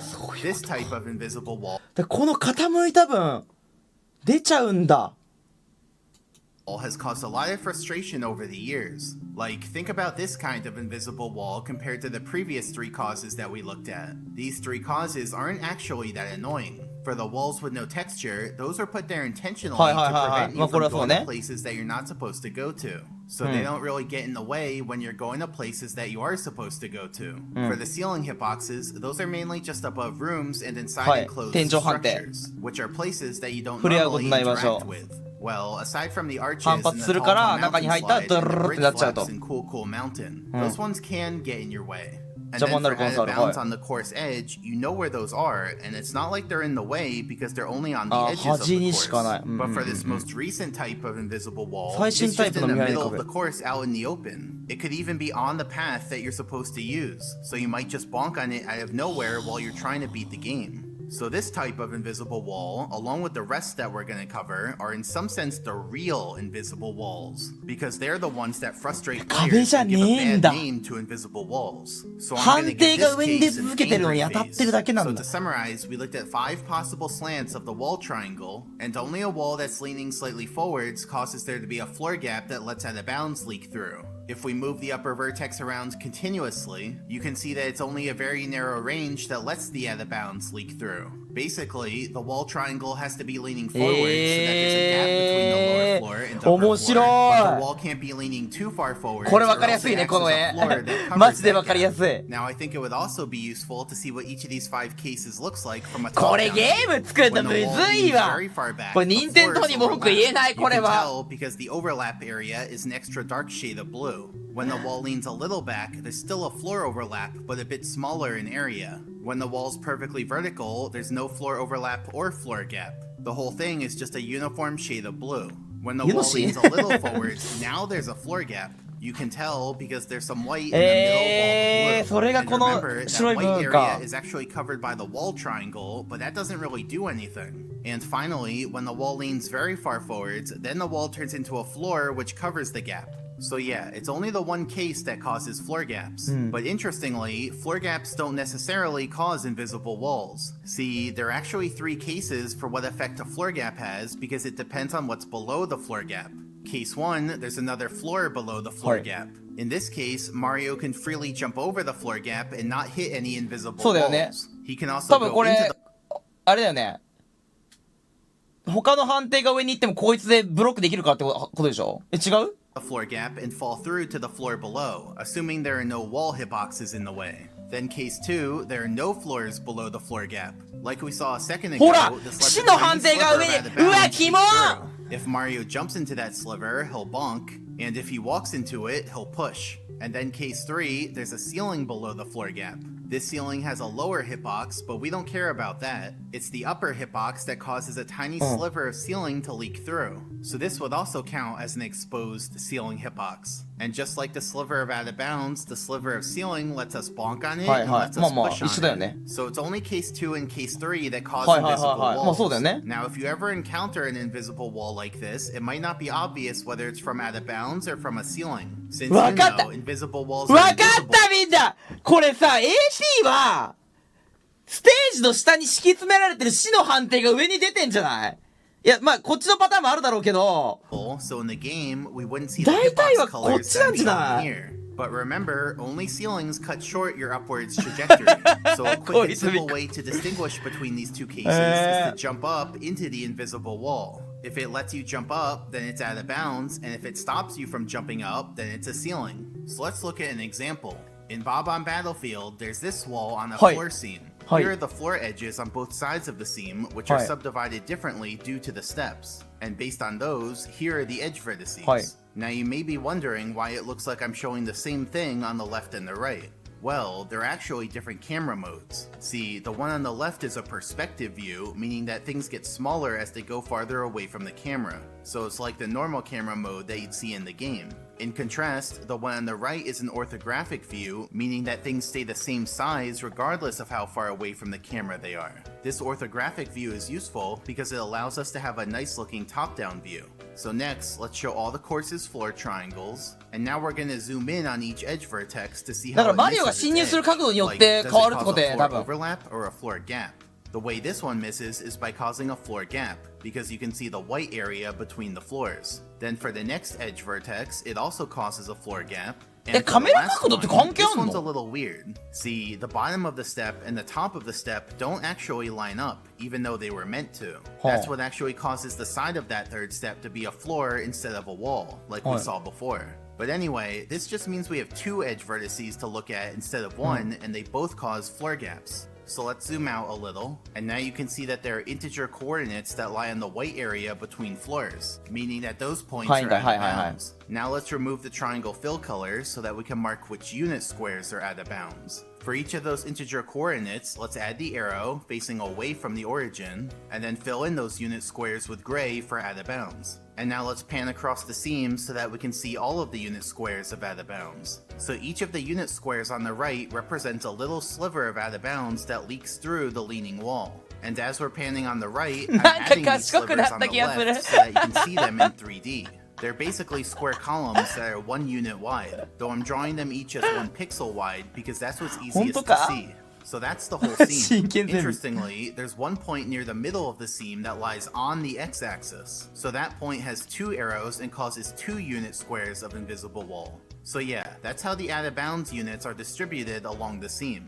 On the left, if we zoom in a bit, you can see the 2 unit columns in the middle that are extra close together, since they're both from that point on the x-axis. And if we step back a little, you can see just how high up this invisible wall goes, all the way to the top of the course, at a height of 32,768. So it's pretty weird. There's just this invisible wall in the course that goes way higher up than anything else. And of course, because it's an invisible wall, that means anytime you go through that spot, you may end up bonking on it seemingly out of nowhere. On the other hand, you may end up passing right through it. So why is it that you only hit it sometimes? Well, let me explain. Here's a top-down view of the unit grid, and let's say we have invisible wall units on a seam like this. Now normally, invisible wall units are at a slanted angle, but just to keep this demonstration simple, we're going to say that they're all in a nice row like this. And let's say Mario's currently south of the invisible wall seam and wants to cross it going north. Now it's important to understand exactly how Mario's movement works. So Mario has a horizontal speed, which represents how many units forwards he moves per frame. For example, if Mario's speed is 8, then he moves 8 units forwards per frame. But even that's a bit of an oversimplification because the game doesn't move Mario forwards all at once. Instead, it takes his speed and subdivides it into 4 equal pieces called quarter steps. So a speed of 8 would be subdivided into 4 quarter steps, each having a size of 2. Then on each frame, Mario moves forwards by 4 quarter steps. So in the game, you'd see Mario before he does the 4 quarter steps, you'd see Mario after he does the 4 quarter steps, but you wouldn't see him at these intermediate positions because they happen mid-frame. But I'll still show them here because they're very relevant for this discussion. So here, I'm making full steps pink and quarter steps yellow so that it's easy to distinguish them. Earlier, when I showed movement arrows, they were kind of a mishmash between quarter steps and full steps because I was simplifying. But you see, it's only every full step that Mario's animation updates and gravity applies, while it's every quarter step that floors, walls, ceilings, and out of bounds apply. Since here, we're interested in whether Mario hits invisible wall units, which are ceilings and out of bounds, we're only going to focus on the quarter step arrows. And I'll add even more arrows to his pathing, because we're interested in whether he hits the invisible wall at any point in his pathing, not just on the next frame. Anyway, since Mario's moving forwards 2 units at a time, that covers every second unit. That means there are two kinds of spacings, a spacing like this and a spacing that's offset by one unit like this. You can think of them as one covers the even unit squares and one covers the odd unit squares. If we look at the invisible wall seam, you can see that the padding on the left skips straight over the seam while the padding on the right hits it. Since invisible walls stop your movement, I'll remove all the arrows after the collision. フレームとフレームでちょうどぶつかっちゃった So in 時 this は example, 当 there's た a るんか 50% chance that we hit the invisible wall, since 1 out of every 2 spacings hits it. Another way to see this is if we take just one of the spacings and move the starting point continuously. You can see that half the time it makes it through and half the time it stops. So that's why invisible walls can seem sort of random. 運負けや Even じ though ゃあ they're always there and don't move, you're not guaranteed to hit them when you cross the seam. Instead, it just comes down to whether your spacing crosses over it or goes into it. So in theory, you could always avoid hitting おいみんなあと them by 2時間 controlling 45 your 分ある spacing just right. 俺寿司 But 諦めるってこと in practice, at least casually, that's way too precise to control. But luckily, there are some other factors that are easier to control that also affect how often you hit an invisible wall. For example, your speed. So far, we've just been working with a speed of 8, which has quarter steps of size 2. But let's double that to 16 speed, which has quarter steps of size 4. This time we have 4 different spacings, which you can think of as covering all the unit squares that are a multiple of 4, 1 more than a multiple of 4, 2 more than a multiple of 4, and 3 more than a multiple of 4. There wouldn't be any more than that, because like, if we added a fifth one, 4 more than a multiple of 4, then really, it's just the same spacing as the first case, but starting 1/4 step forwards. But anyway, you can see that only one of the 4 spacings hits the invisible wall, meaning that there's a 1/4 chance of hitting it. And just like before, we can also see this by taking one of the spacings and moving it continuously. Most of the time it makes it through, but 1/4 of the time it hits the invisible wall and stops. So at 8 speed, there was a 50% chance of hitting the invisible wall, and at 16 speed, there was only a 25% chance of hitting it. So basically, the faster Mario's moving, the smaller the chance of hitting the invisible wall. Because more speed means your quarter steps cover more distance, and then they're more likely to pass right over the invisible wall units. Separately, your chance of hitting the invisible wall also depends on Mario's angle to the invisible wall seam. Currently, we're moving perpendicularly to the seam, which is optimal if you're trying to avoid hitting the invisible wall. So that'll be the control case, and we'll compare it to this case of Mario turned at an angle. At this angle, each quarter step moves 3.5 units to the right and 2 units forwards. Now if you think about this, the 3.5 units to the right doesn't contribute towards crossing the seam, and so it's like that part of the movement is going to waste at this angle. It's only the 2 units まあでも結 forwards 局 that フレー makes ムで progress 勝ち合う towards かどうか crossing って the 話か seam. If we move both cases vertically, you can see that the angled case hits the invisible wall twice as much as the control case, since the control case moves forwards 4 units at a time, while the angled case moves forwards only 2 units at a time. So even though they're the same ただ speed, 斜めすぎ the る angle と changes how much こ of の your speed 2 contributes つのユニッ towards トに getting past 接 the 触してし invisible まう wall. 可能性あるから Going 当たりやすくなるの perpendicularly かな uses all of the speed to try to get past the invisible wall, while a slanted angle only uses a component of the speed to try to get past it. And now watch やべえ this. 頭 If 良 we くなった make 気が Mario's する angle even more slanted, now he moves 3.9 units to the right and only 1 unit forwards. Since the invisible wall is 1 unit thick, that means Mario can't even cross it now. See, no matter where he starts, his quarter steps just don't move forwards enough to cross the 面白い seam. ね So to recap so far, if you're trying to avoid hitting an invisible wall, then you should be moving at a fast speed and moving まあそうだよ perpendicularly ね to the 垂 seam. 直に移動 But した if 方 you're が trying ま to だ hit the invisible wall, ああ then you そういう should こ be とやん moving ね at a slow 真 speed 横から and じゃ moving nearly 絶対当たる parallel もん to な the seam. ユニットに But 全 there are 部 also properties of ね the 触れちゃう invisible から wall itself that affect how often へ you'd hit it. Up until now, we've just been おも looking at ろ the simplest example of an invisible wall, which is a 1 unit thick continuous seam. But invisible walls often don't look わか like りやすいわ this. この For 図が example, maybe we have an invisible wall that looks like this, where it's 2 units thick. そんなことあ Now んの if we look at all the spacings, クソ we や can ん see that 2 of the 4 spacings ねえ hit it, which is a 50% chance. In other words, クソやん the thicker こ the れ invisible wall is, the higher the chance of hitting it. On the other hand, we might instead have something more like this, where only every second unit on the seam is an invisible wall. Now, not only do we have 4 possible vertical spacings, but we have 2 possible horizontal spacings, because you may or may not line up with an invisible wall unit. To illustrate this, we can subdivide each of the existing こうなる cases と今の into ゲ two ームってどうやって cases. 作ってるのか So すげえ気になる now, わ we have 4 different classes of vertical spacings. 3 of them cross right over the seam, but 1 of them lands on the seam directly. Not necessarily on an invisible wall unit, but just on the seam. And separately, we have two different classes of horizontal spacings. One of them passes between the invisible wall units, while the other one lines up with an invisible wall unit. So in total, that's 8 possible spacings, only one of which hits the invisible wall. So there's a 1 in 8 chance of hitting it. Another way of saying it is, there's a 1 in 4 chance that we land on the seam, and a 1 in 2 chance that we line up with an invisible wall unit. So multiply those together, and you get that there's a 1 in 8 chance of hitting the invisible wall. And note that this is in comparison to before, when it was a continuous seam, where we had a 1/4 chance of hitting it. But now that it's half as dense, we only have half that chance of hitting it, which is 1/8. So basically, the denser the invisible wall is, the higher the chance of hitting it. And finally, many invisible walls don't even have a uniform spacing along the whole seam. For example, maybe it's more dense on the left and less dense on the right. In this case, trying to cross it on the left side is more likely to hit it, and trying to cross it on the right side is less likely to hit it. So yeah, that's the basics of interacting with this kind of invisible wall. 避けれないってことだよね。要は聞けば聞くほど思い知らされるわ。AT は避けれない。意図して。Instead, I'm going to show you every invisible wall in the game for a few reasons. First, I want this video to serve as a reference guide for every invisible wall, showing where they are and what they look like. That way, the next time you bump into one, you can come back here and see exactly why it's there. And second, I want to show you just how prevalent invisible walls are, and just how glitchy this game is. That way, you won't feel so bad about bumping into invisible walls. They're so abundant that you didn't really stand a chance. So, if you do want to see every example, because you want to know every inch...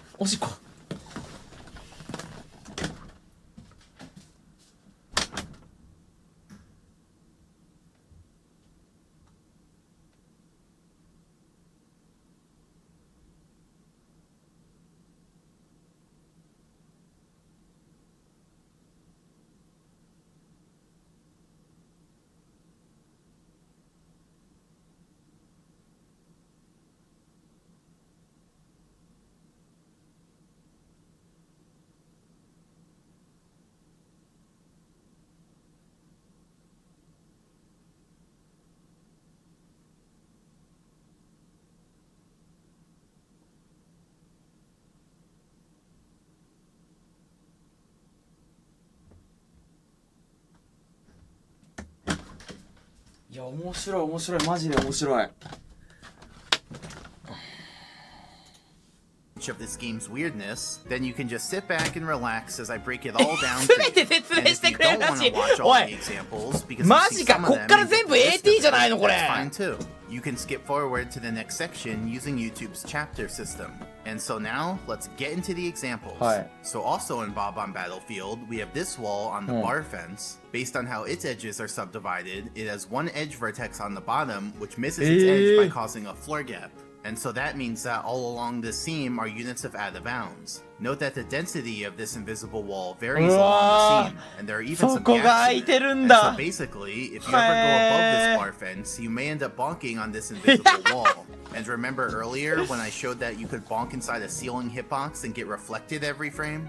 Well, you can also do that on this kind of invisible wall, essentially by wedging yourself between two of the unit columns. Playing it again, if we pause it and zoom in, we can see exactly what's going on. So in this frame, Mario does a quarter step going forwards as part of the dive action. This quarter step lands on a unit square of out of bounds, so it gets cancelled and Mario bonks. Though note that Mario's bonking animation is one frame behind what it should be, so on the left it doesn't quite look like he bonked yet. I mean, you can see the star particles, but his animation is still diving. But he's bonking, so next he moves backwards a quarter step, which also lands on a unit square of out of bounds, so that gets canceled too, and Mario reflects his angle. And now since he's still bonking, he does another quarter step backwards the other way, which also lands on a unit square of out of bounds. So that quarter step gets canceled and causes another reflection. And now we're back to the same state as before, so it just repeats over and over. Mario just bounces back and forth between those two unit squares. So yeah, that's why that can happen. Then still in Bob-omb Battlefield, we have this wall on the far side of the gap in the mound tab. It has two edge vertices on the top. 判定の容量を削減して計算してるから、今のスペックのゲームってこんなことかな。でももっといろんな判定があるってことか。だよね。いやだから3つの判定で頑張ってたな、任天堂って。すごい。Like, I can't imagine a worse place in Bob-omb Battlefield to have an invisible wall than on the far side of a gap you have to jump over. Then even still in Bob-omb Battlefield, we have this wall right after the bridge on the mountain path. だから斜め壁の基本的には上にあるんだよね。そこに矛盾が発生するから。へー。おもろー。And interestingly, if we zoom in on the bridge, you can see that some of the unit columns actually いや rise こ up れ into the bridge. これすごいよ。任天堂初めての 3D ゲーム。But anyway, that means that for this gap too, すごい if you よ。 try to jump over it, you may end up hitting this invisible wall and falling into the gap. And one more in Bob-omb Battlefield, we have this wall below the upper alcove in the mountain. It has two edge vertices. Zooming in, we can see that the right one causes a floor overlap and the left one causes a floor gap. So the result is that mainly on the left side of the alcove, we have some unit columns of out of bounds. And these ones are fully contained within the alcove. So this means anytime you enter or exit this alcove, you might bonk on this invisible wall. Then in Jolly Roger Bay, we have this wall on the right side of this alcove. It has one edge vertex on the top. Will there be a floor overlap or a floor gap? ああ、それが上に伸びるからな。 I mean, it has to be. Otherwise, why would we be here examining it? Now, a cool thing about this one is that it only has 4 unit columns of out of bounds. So you can see each one of them individually. And since this one's in water, we can swim into it, which cancels our movement, and so we just end up swimming in place. So it looks pretty odd. Then in the Jolly Roger Bay ship, we've got a lot going on. So first, there's the slowest platform that has a wall. いや、これは文句言えねえわ。だってこんなところに出るんだもん、判定。これは文句言えねえわ。Very similar thing going on here because the bottom of this wall has an edge vertex. ここ AT 出まくるもんね。初見プレイだとこクソだよね。platforms, we have yet another wall with an edge vertex that causes でもこの後文句言い so ま that makes す。 3 platforms with invisible walls. But can we get a fourth one? And yes, we can. On the highest いや、 platform 任 of 天 the 堂 wall. 頑 This 張っ time, て the る wall's よ。 a slightly different shape, こんなん and there 無 are 理 only じゃんだ 3っ unit て。 columns of out of bounds. So yeah, those are the 4 platforms with this type of invisible wall. So if you thought climbing up these platforms was hard on its own, just remember that out of nowhere you might bonk on one of these invisible walls. But hey, at least now you know where they are so you can avoid them. Or hit them on purpose if that's what you're into. I'm not here to judge. Then in Cool Cool Mountain, we have this wall. It's an upside down triangle. これよく俺が当たるやつ。これ。Vertex on the bottom. Now, if we show all the floors except the death barrier, you can see that there are some floor gaps. But this time, they're filled with ceiling instead of out of bounds. Because if we look on the bottom of this structure, we can see the ceiling down here, whose upper hitbox leaks through those floor gaps. So what that means is that all along the seam, there are unit columns of ceiling leaking through. Now, as a general rule, そりゃ当たるわこれ。いやこれ俺悪くない。これそりゃ当たるわこれ。これひでえマジで。分厚すぎる。めっちゃ分厚いんだけど。Because think about it. If the course has a death barrier, then the whole thing is protected from out of bounds. That means you wouldn't find out of bounds anywhere in the main part of the course. And it's not like the course geometry can generate its own out of bounds. That's not how that works. Here's another way to think about it. Let's say we have a floor and it has a floor gap in it. In order for this floor gap to have out of bounds under it, there would have to be no floor under it because that's what すげえ。じゃあさ、この床置いてんのはこの死の判定が漏れないためだったんだ。すげえ。なんでここに床あるのかなと思ってたけど、すごいね。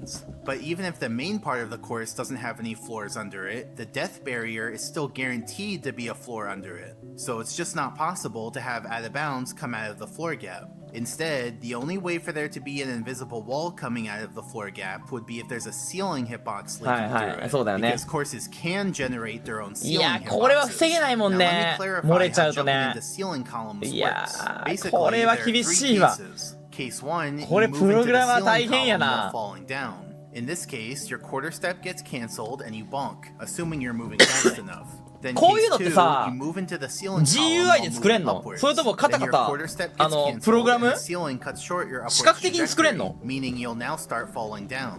But then let's say you missed the ceiling column on the next frame, either because your speed changed or you're holding a slightly different angle on the control stick. 最近のは作 Then れる you'll んだ。 pass right through the invisible wall and continue with your trajectory, though it'll now be moving downwards. And then case 3, you move into the ceiling column while moving upwards, so your quarter step gets cancelled and it cuts short your upwards trajectory, and then you hit the ceiling column again on the next frame with your downwards trajectory. Then just like the first case, your quarter step gets cancelled and you bonk, assuming you're moving fast enough. So it kinda looks like you went straight from moving upwards to bonking, but it was actually a 2-frame process because of the way ceilings work.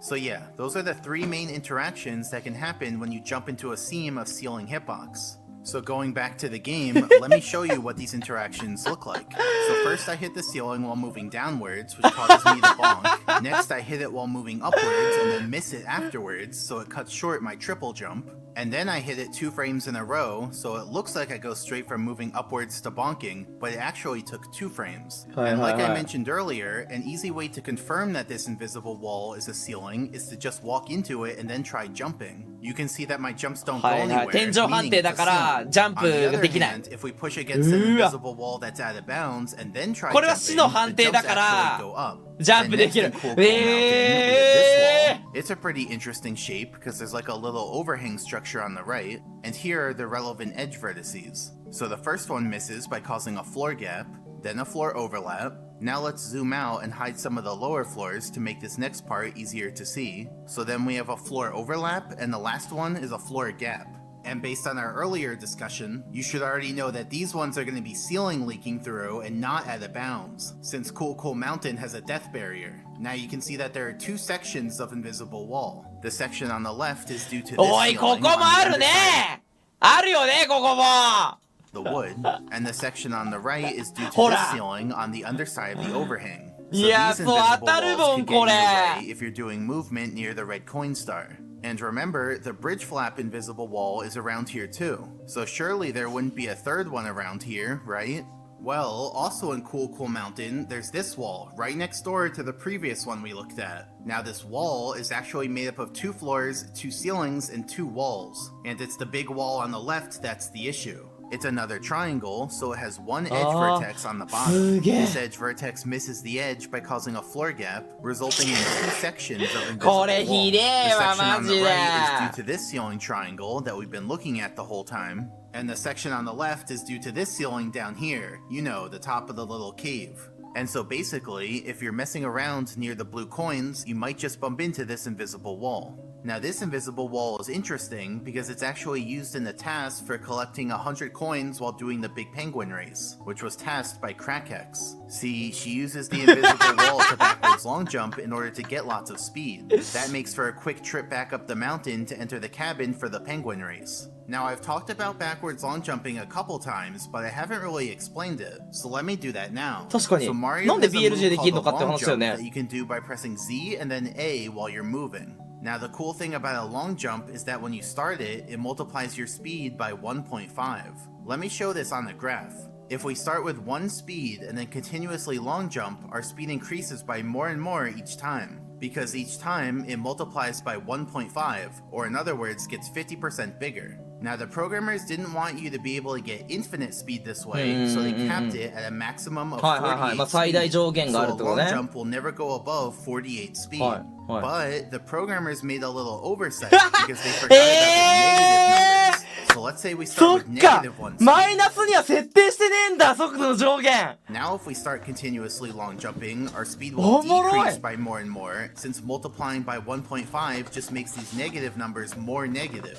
And this time there's no cap, because the programmers never put a minimum speed that a long jump can do. So basically, we can get unlimited negative speed by long jumping backwards. And so we call it a backwards long jump, or BLJ. Now, doing backwards long jumps doesn't automatically result in 確かに unlimited negative それは speed. 何なん That's because even though the starting 初 speed of a 速に long 上 jump 限 is がないのに uncapped, マリオは負ける Mario loses どういう speed こ while he's in the air from the long jump. So trying to backwards long jump on a flat floor with nothing else won't work because Mario loses too much speed in the air. Looking at the speed value, you can see that I get to negative 20 speed right after starting a long jump, but then it goes back to negative 15 by the time I land and can do the next long jump. To avoid losing all this speed, we need to do a bunch of backwards long jumps in quick succession. So you can do this on a steep あ、そう floor, いうプログラムってこ because と？ then each long jump え？どういう lands こと？ back on the floor instantly, and so you can do a bunch of long jumps in a row without any airtime. You can also do it on a rising platform, because the platform rises into your jump, so you land instantly and can then 空中の backwards 速度 long 制限に jump. 負けるのか。はい And はい finally, you can do it using a ceiling, because the た ceiling だ makes you land 地上で instantly イエー instead ってやる of 分 letting に you は jump up. 浮いてない See? か It's all ら coming 速度 together. 溜まり続 So けるん going か。 back to the cool mountain task, let's pause it, zoom in, and now I'll show Mario's movement arrows. And I'll make the arrows green if they're on the first frame of a long jump. So you can see that each backwards long jump was strategically done to move into a ceiling column, which prevents Mario from jumping up and instead makes him land right after. That うわ、だ allows から Mario こ to れ do the next backwards これ long さ jump right away, and 天 so 井 he's able 判 to 定 build up は speed very quickly by doing that. So see, invisible walls can ジャンプで actually きない be じゃん。 helpful それを for 利用して something. ここで And in ここで Big Boo's BLC できるの Haunt, we か。 have this wall on a seam between floors. Now へー you might be wondering what floor the magenta line belongs to. Well, 死の there are 反転 actually とかだ some とできないんだ invisible よ。 intangible floor triangles in this room covering the giant gap in the floor. So why are they there? Well, you see, when Mario's in a course with rooms, like Big Boo's Haunt, then only 1 or 2 rooms are active at a time. Specifically, the game activates the room that Mario's in and any room that he's next to the door of. And the way the game figures out which rooms to activate is based on the floor triangle that Mario's above. So to put it simply, if Mario's above a floor in room A, then room A will be active. If he's above a floor in room B, then room B will be active. And if he's above a sort of intermediate floor, usually next to a door, then both room A and room B will be active. Now, the system works pretty well, but think about how it would work in this room. The thing about this room is that there's a big gap in the floor that leads to the room down below. Since Mario's current room is based on which floor he's above, in theory, that would mean jumping over the gap would change your room to the room down below. That'd be bad, because then the room down below would be active instead of the upper room, even though you're still in that upper room. So to solve this, the programmers did 2 things. First, they added some invisible intangible floors here that belong to this upper room. That way, even if you're above the gap, your floor triangle is still a floor from this upper room, and so the upper room stays active.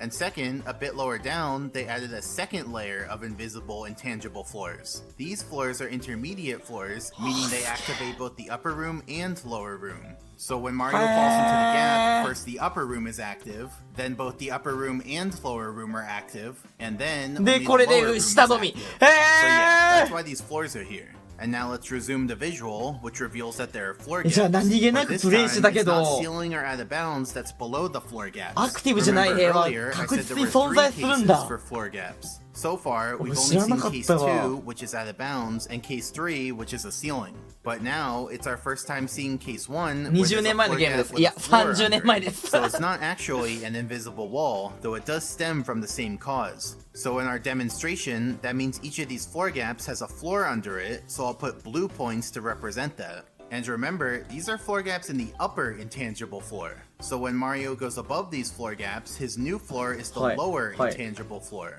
So doing that causes the lower room to also activate and hides the objects in the upper room, like the Boo and Red Coin. So that's why out of nowhere, the Boo can just teleport back to its starting position while you're in this room. And finally, since it's a floor gap... テレサがワープするのってそういうことなんだ。うわ、やべえ。鳥肌立った。これ。アクティブがリセットされて、テレサが瞬間移動するんだ。Teleport back to its starting position while you're in this room. And finally, since it's a floor gap with a floor under it, we can just jump into it and fall down to the room below. What? What the hell? Did anyone just see that?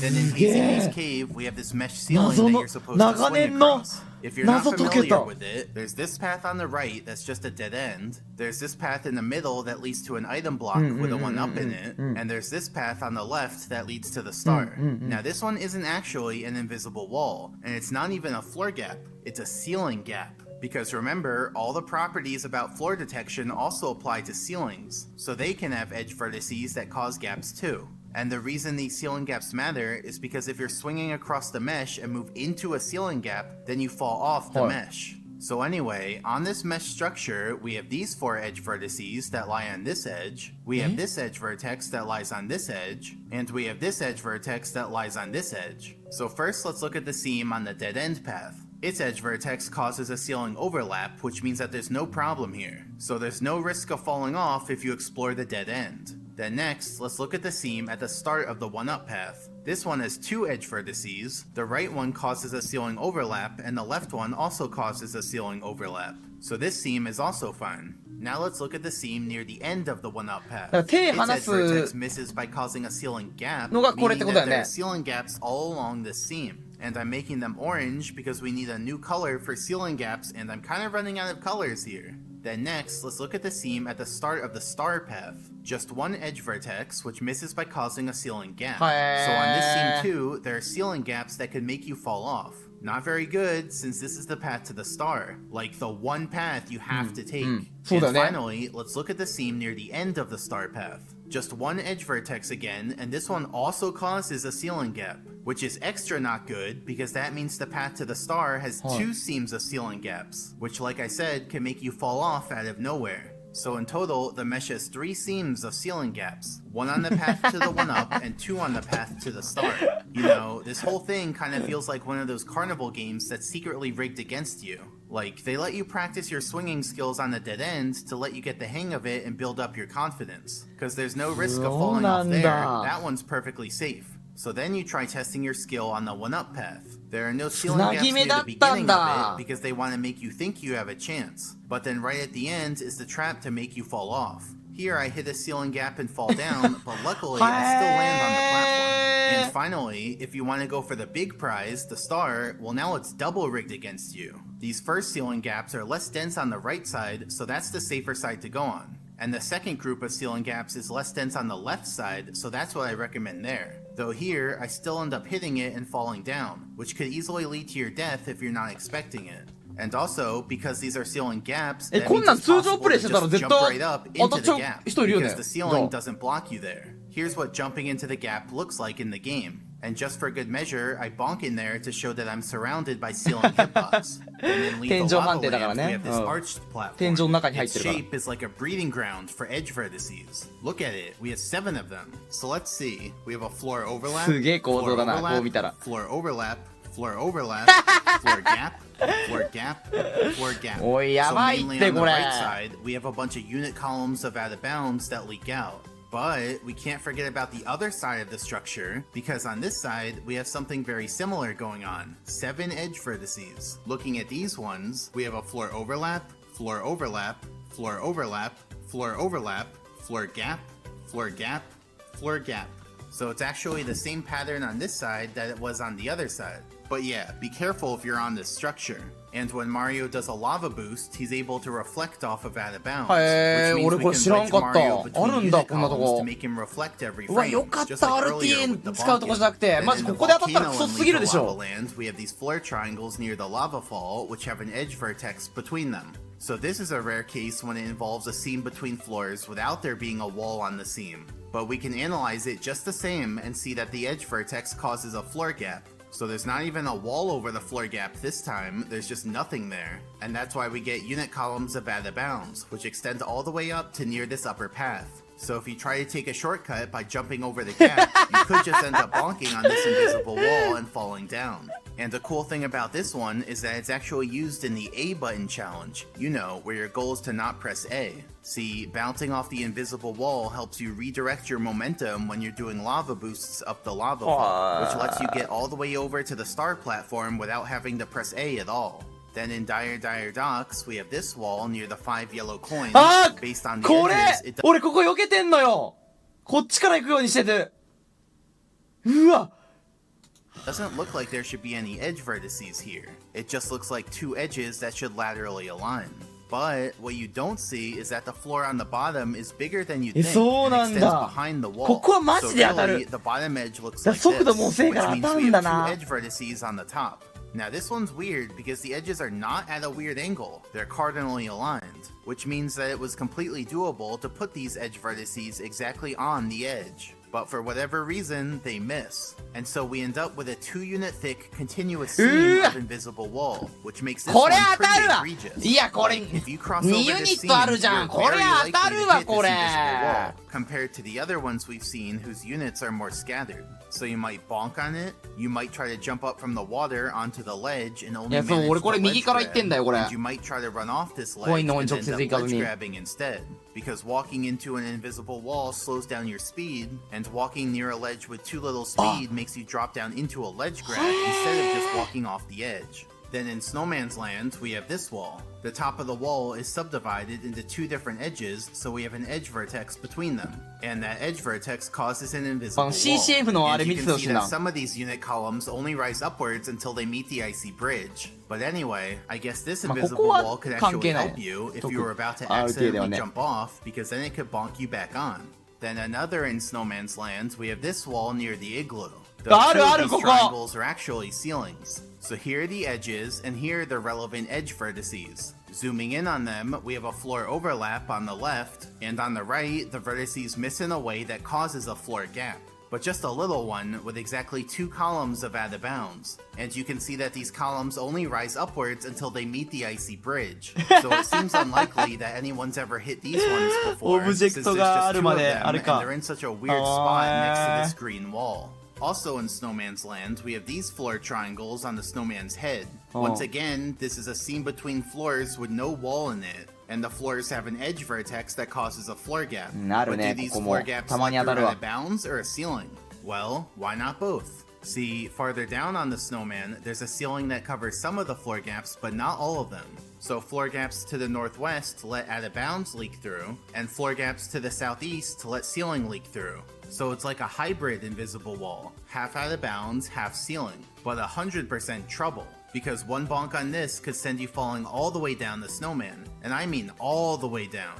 Then still in なる時あるね Snowman's あそこ Land, we have this wall near the moving snow mounds. It has 2 edge vertices on top because the ここも wall あ is a る trapezoid. The left edge vertex does a floor overlap, which is fine, but the right edge vertex does a floor gap, which is the problem. So all along the seam, there are unit columns of out of bounds. So if you're playing around near the snow mounds, you might just bump うわ into this invisible wall. 俺 Now さ there's これどっちだこっち側かこっち側から来てさ、俺ふわふさんヒップドロップで倒してさ、じゃあダイブか。で、ここに着地して、こっちのふわふわさん取るんだけど、なんかね、ここぐらいからさ、上陸しようとすると、ニュルって左に行くんだよね。これ、あれかな死の境界線のせいなのかなニュルって左に行くんだよ。押し出されんだよ something very ね。 interesting about this だから invisible wall, which has to do with the snow mounds. If we look at it from the 右に side 結 and 構 take a 曲 sort が of ってから cross section, 上 you 陸してる can。see that each of the snow mounds actually drops down into the ground and covers the invisible wall for a split second before disappearing. And the extra big snow mound covers it a lot. So this is the only invisible wall where unit columns of out of bounds continuously appear and disappear. And because of that, we can actually have the out of bounds appear into Mario, causing him to die. You get it? Like normally, out of bounds prevents you from going into it. But we can go there when the out of bounds is gone, and then it reappears into us. So basically, you can just die out of nowhere. And I should mention, if you go back into bounds, you can move around some more, but the death transition already started, and so it'll still take you out of the level. Now you have to wonder, did anyone ever die like this in the history of the game? Surely it would take like 1,000 years before this ever happened to someone by chance, right? Well, wonder no more, because it did happen to a ボー guy ピラで named 死ぬのもこれだな。 Bandit お live 前 on 天 stream. 才や So ん let's watch. 俺死の境界線に当たってるん And や of course I do. Please. Please! For the love of f***ing God!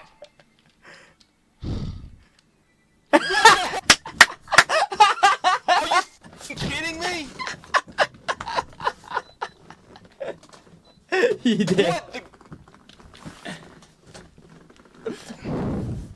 So it just goes to show, when you have so many people playing the game for so 死の many 線 years, があるん crazy rare だ stuff will happen eventually. And finally in Snowman's Land, we have this wall belonging to the green slope. あここもある You ね know the ティ drill. There's an edge vertex, it misses by causing a floor gap, and so there's unit columns of out of bounds all along the seam. この Now you BGM なんだ might っけ think this one wouldn't be too bad, because who goes on that green slope? But actually, これは speedrunners climb over it こ as れ a やば shortcut, すぎる so it could definitely cause them to bonk and mess up their run. あ、ピクミンか。 Now you're sliding all the way down into the water. Then near the top of Tall いやだ Tall からい Mountain, つもは we have 速度 this が little 速いから sliver 当たん of ね a えんだよ。 wall. It has one edge vertex on the bottom, and if we look closely at it, we can see that it causes floor gaps. And these are the kind of floor gaps with a floor under them because the death barrier is below them. And so interestingly, we can actually just jump right into one of these floor gaps and go through the mountain, falling all the way down to the death barrier. And these floor gaps are actually used in the A button challenge. See, Mario's able to dive up that seam using the floor gaps, because each floor gap makes him 床 become 判 airborne, which 定 lets him なんだ dive こ again, の even 奇 though he's 妙 on な a マリオ steep の動きっ floor. て And diving straight 床 up 判 the seam 定 is the が fastest 上に way 漏 to れ get てる to のを the 利 star 用 on し top て of the mountain. や And っ in てん Rainbow だ。 Ride, we have this wall on the ship. This one also doesn't look like it should have any edge vertices. It just looks like two edges that laterally align. But if we look at the surface triangle view, you can see that there are multiple floors here. And that's because the floors on the right trigger wind, like most of the ship does, whereas the floors on the left don't trigger wind, probably to let you get up to the star more easily. So because of that extra subdivision of triangles, now we have an edge vertex on the bottom. That edge vertex causes a floor gap, so some unit columns of ceiling leak through, specifically from a ceiling on the bottom of the ship. So I don't know how often you're gonna go right there, but if you do, you could hit this invisible wall. Then in the castle grounds, we have this wall above the steps in the moat. As you'll come to learn, steps are super prone to invisible walls, since each step adds another edge vertex. This one has two, so let's see. The left one causes a little gap, and the right one causes a huge gap. It's off by 6 units. It's like they weren't even trying to align it. And so the result of this is that we get an extra thick invisible wall, at least compared to the other ones we've seen so far. So yeah, you might hit this one if you try jumping into the moat. And good luck if you line up with the extra thick section. And also in the castle grounds, we have this wall near the bridge. Like I said, having steps is likely to cause invisible walls, and this is no exception. So this side of the bridge has some invisible walls. But there's also the other side of the bridge, which also has a wall above these steps. That also causes a bunch of edge vertices, some of which cause floor gaps to the right of the bridge. So on this side too, there are unit columns of out of bounds. So if you ever want to go from one side of the bridge to the other, maybe just walk on the bridge instead of jumping across the corners. You'll thank me later. And then inside the castle, we have the wall above the stairs down to the basement. With this many steps, we have more edge vertices than I know what to do with. Some cause gaps, some cause overlaps. You get the idea. 被害ないところ You か know, some part そ of れ me was か like, there 通る can't ところ be を invisible walls 予測 inside され the てないところ castle. か Like, this 多 is 分 the ね hub area, our safe haven. But nope, even the hub area can have invisible walls, especially with how many steps there are in the castle. Well, most of the castle steps are cardinally aligned, so they don't have any issues. さっきの But the 運 sides 転 of は these やばい steps are at a weird 確かに angle, which is the ほんまや problem. な So yeah, on both sides of these stairs, there are invisible walls that could get あ in your こ way. こ So そう watch out for 俺ね those. ここパンチしてさパンチして降りてるじゃんそれってここで歩きながらダイブしようとするとこの AT に当たって速度ゼロになって捕まっちゃうんだよねだからパンチで抜けてんだよ Now ここにやっ remember, ぱ if you AT ある jump ん up や into ね a ceiling, it cuts short your upwards trajectory and then you fall down. Also remember, if you jump up into out of bounds, the horizontal component of your quarter steps gets cancelled, but you still move vertically.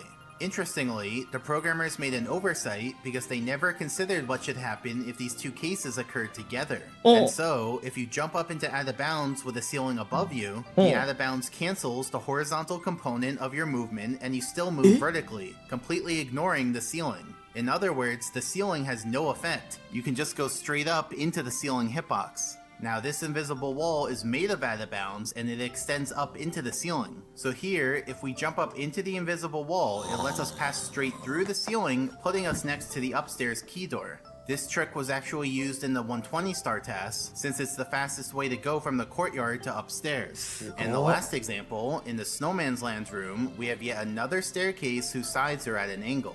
So lots of edge vertices, and some of them cause floor gaps. And so the result is that we get some unit columns of out of bounds. いやこれは Not す too ごい many, just 8 of them. So watch out for those when you're making your way through this room. So yeah, that's the fourth cause of invisible walls, which we're gonna call floor ま gap だ due to 4回 misaligned 半分あるじゃんあと And ちょ so 無 now 理だっ let's て look at も the fifth cause. ちょっと So remember that structure we おい had あと before 半 where 分 it あ was んじゃね just えか 2 steps? Let's look at it from above again.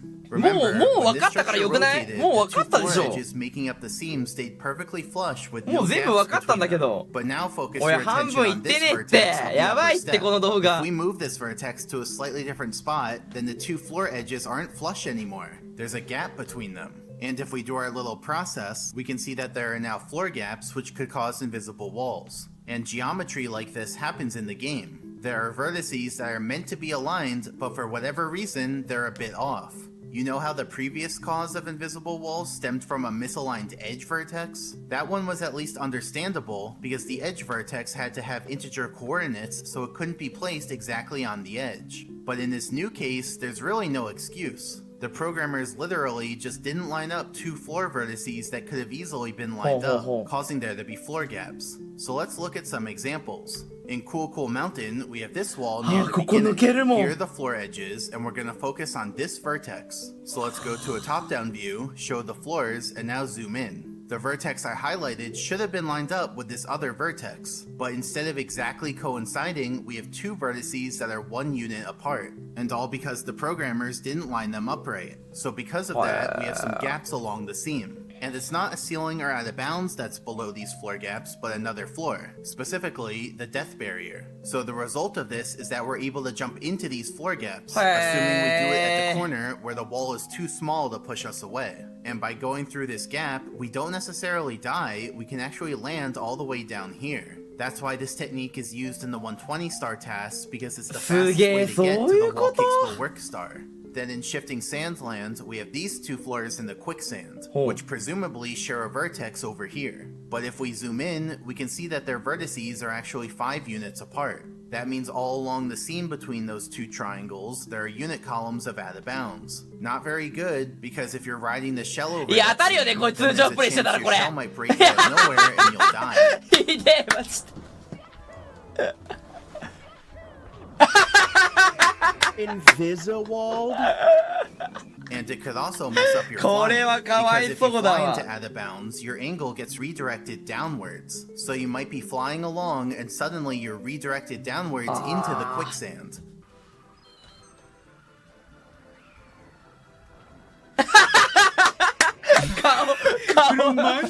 este juego, ¿por qué te estafa así? Then in Wet Dry World, we have this wall that lies on the seam between floors. If we focus on the lower right vertex, we can see that it misses the upper right vertex by 1 unit. So all along the seam, there are units of out of bounds that leak out. And so when you're collecting that ring of 8 coins, you might accidentally bonk on this invisible wall. Then in Tall Mountain, we have this wall near the rolling log. これは有名だよね。これ多分相当熱いと思う。 Right, but also there's an これめっ edge ちゃ当たる vertex もん、 on こ the れ。 left that we should also look at. So if we zoom in on them, we can see that the edge vertex misses by ここある causing よ a ね。 floor gap. And for the other vertex we highlighted, it's off by where it should be by 1 unit. So all along the seam, unit columns of ceiling leak out from the ceiling on the underside of the structure. 一面じゃないですか。 And hey, this is the invisible 一 wall 面 that じゃない I で showed す in か、 the それ。 intro. Remember ね that? You were so innocent back then. You had no idea how deep this rabbit hole went. Then still in Tall Mountain, we have this wall triangle. Note that the triangle next to it is actually a floor and not a wall. And now we're going to focus on this vertex. Zooming in on it, we can see that it's off by 1 unit, which means that all along the seam, there are floor gaps with floor under them because the death barrier is below here. And so it's actually possible to just fall right through one of those floor gaps and fall to the death barrier. Now this was the last main example of floor gaps with floor under them, aka the kind of floor gaps you can just jump into.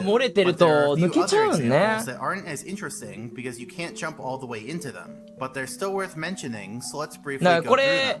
AT ではないんだよね。え、これ当たらないでしょ。これは当たらないけど、床に抜けちゃったやつでしょ。 You could enter free fall for a split second if your movement happens to line up with the floor gap. And if you try to fall into one of these floor gaps, the wall pushes you out before you're all the way through. Also in Cool Mountain, there are some floor gaps in the wall kicks will work area at the start of this icy bridge. If you try to enter these, you get pushed to the side by the walls. In Snowman's Land, there are some floor gaps right where this walkway connects to the bully platform. If you try to enter these, you get pushed to the side by the wall. And in Tall Mountain, there are some floor gaps right near the Monty Moles. Like the others, if you try to enter these, you get pushed to the side by the wall. So yeah, I just wanted to point those out. And now back to the real examples. Lastly, in the castle grounds, we have these two walls near the waterfall. So this one's like a 2-for-1 special, because this vertex misses バグ by 修 a 正って bit, どうすん and だろう this って vertex いや also これはもう misses 無 by a 理 bit. なんじゃ So ない all along the seam of だ both って of もう these オ walls, ブジ we ェク have トを unit 変えるっていう columns 話 that になってくるよ bounds ね that leak through. So if you want to be like Yoshi and jump into the もうこれ waterfall, 全部やった you'll ら have 無 to 理で hope しょ you miss these invisible walls. So that's the fifth cause of invisible walls, which we're going to call floor gap due to ね上に misaligned 壁置く vertices. か And with that, it means we've done the left side of the Punnett square, which focused on floor edges failing to line up. Next, we're going to do the right side, which focuses on a floor edge and a ceiling edge failing to line up. You might get some deja vu as I explain it, because we're going to be going through a similar process to やべ what we did before. 2時間ある But everything will be a little 嘘だ different. So, ちょっともう let's 頭 look at パン the クする sixth ってこれあと cause. 2時 So 間あるよ consider み a んな box, just a regular old box. この On the BGM なんだっ top け there's a floor, on the bottom there's a ceiling, and on the sides there are walls. Now we're going to look at it from above on the unit grid. This time, I'm going to draw the floor from the top of the box and the ceiling from the bottom of the box. Right now, the two rectangles exactly coincide, so it just looks purple. But I assure you, both a floor rectangle and a ceiling rectangle are being drawn. So this time, we're going to focus on the floor rectangle's south edge and the ceiling rectangle's south edge. Or in other words, the edge at the top of the wall versus the edge at the bottom of the wall. The question we're going to be analyzing is, do these two edges line up, or does one jut out いや more で than もちょっ the と other? 謎が解き明かされたわ On the unit grid, we can see that these two edges もうで have も the もう same 満足したけど lateral だ coordinates, も so う they 良 do くない line up. もう Now, 満 if we 足 see した any よ俺 red 結構 area, then we know the ceiling is jutting out more. And if we see any blue area, then we know the floor is jutting out more. But if all we see is purple, then we know the floor edge and ceiling edge are exactly aligned. So let's put the structure back to a top-down view, and now let's rotate it. Still, the floor edge and the ceiling edge stay exactly in sync, so neither one juts out more. See, the two edges exactly match in terms of their lateral coordinates. So let's rotate the structure back to normal, and now we're gonna modify it.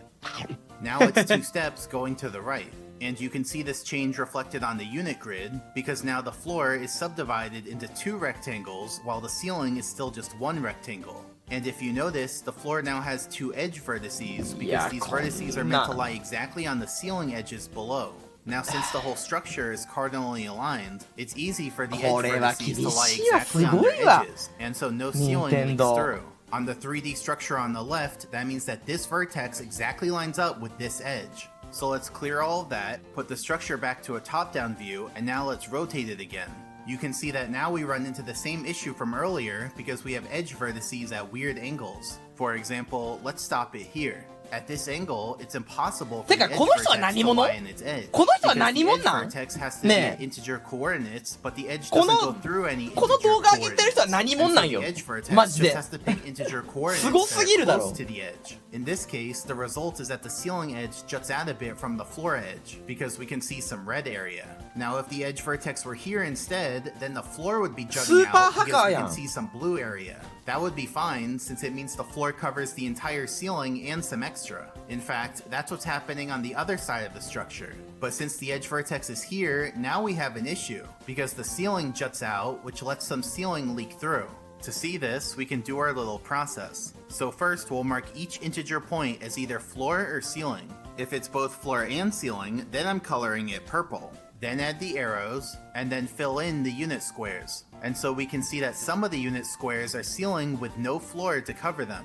Consequently, those ceiling units leak through the leaning wall and cause invisible walls. And so, any structure that resembles this structure could have the same problem.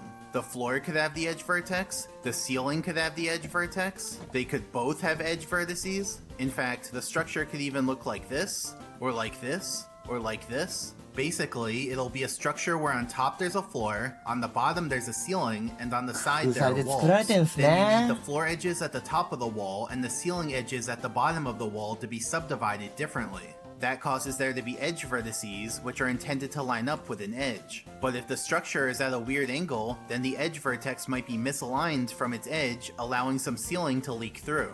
So to recap, we looked at 4 scenarios. Whether there was no edge vertex or there was an edge vertex. もう分かんなくなってきたわ。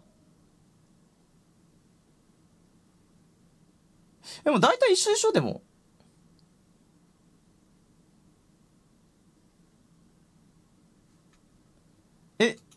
And whether the structure was cardinally aligned or at a weird angle. and only when there was an edge vertex at a weird angle did the ceiling jut out. So those are the two main ingredients. Now let's look at the situation from the side. So, consider the box again. Let's put it sideways and take the cross-section of it. As we saw in the previous demonstration, there's some geometry that can cause these 2 points to be misaligned, meaning the wall triangle can end up slanted. So just like last time, we're going to look at 5 different alignments of the upper point. But this time, instead of checking whether 2 floors completely cover out of bounds, we're checking whether 1 floor completely covers a ceiling. So let's start with the wall being perfectly vertical. In this case, the edge of the floor is exactly flush with the edge of the ceiling. If we show the hitboxes, we can see that the floor completely covers the ceiling hitbox. And since none of the ceiling leaks through, it doesn't cause any invisible walls. So I'll give this case a happy face. Then next, let's look at leaning very far back. Here, the wall triangle is so slanted that it's now a ceiling. So that's an extra ceiling that the floor now needs to cover. But if we show the hitboxes, we can see that the floor does cover both ceilings completely.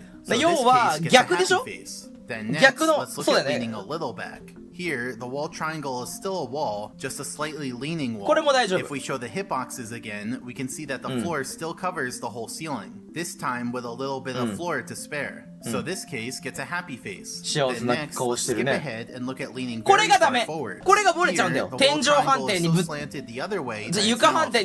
If we show the hitboxes, we can see that the 2 floors together cover all of the ceiling. Like, the original floor no longer covers the whole ceiling because its left edge is to the right of the ceiling. Unfortunately, the new floor is there to pick up the slack and cover that part. So this case gets a happy face. And then finally, let's look at leaning a little forwards. Here, the wall triangle is still a wall, just a slightly leaning wall. Now let's show the hitboxes. You can see that in this case, some of the ceiling leaks through the leaning wall because walls don't cover ceiling hitboxes. Just like I said earlier, walls that lean slightly forwards are taking on the responsibility of a floor, but without the powers of a floor. So I'm gonna give this case an angry face. So to recap, we looked at 5 slants and only a wall that's leaning slightly forwards lets ceiling hitbox leak through.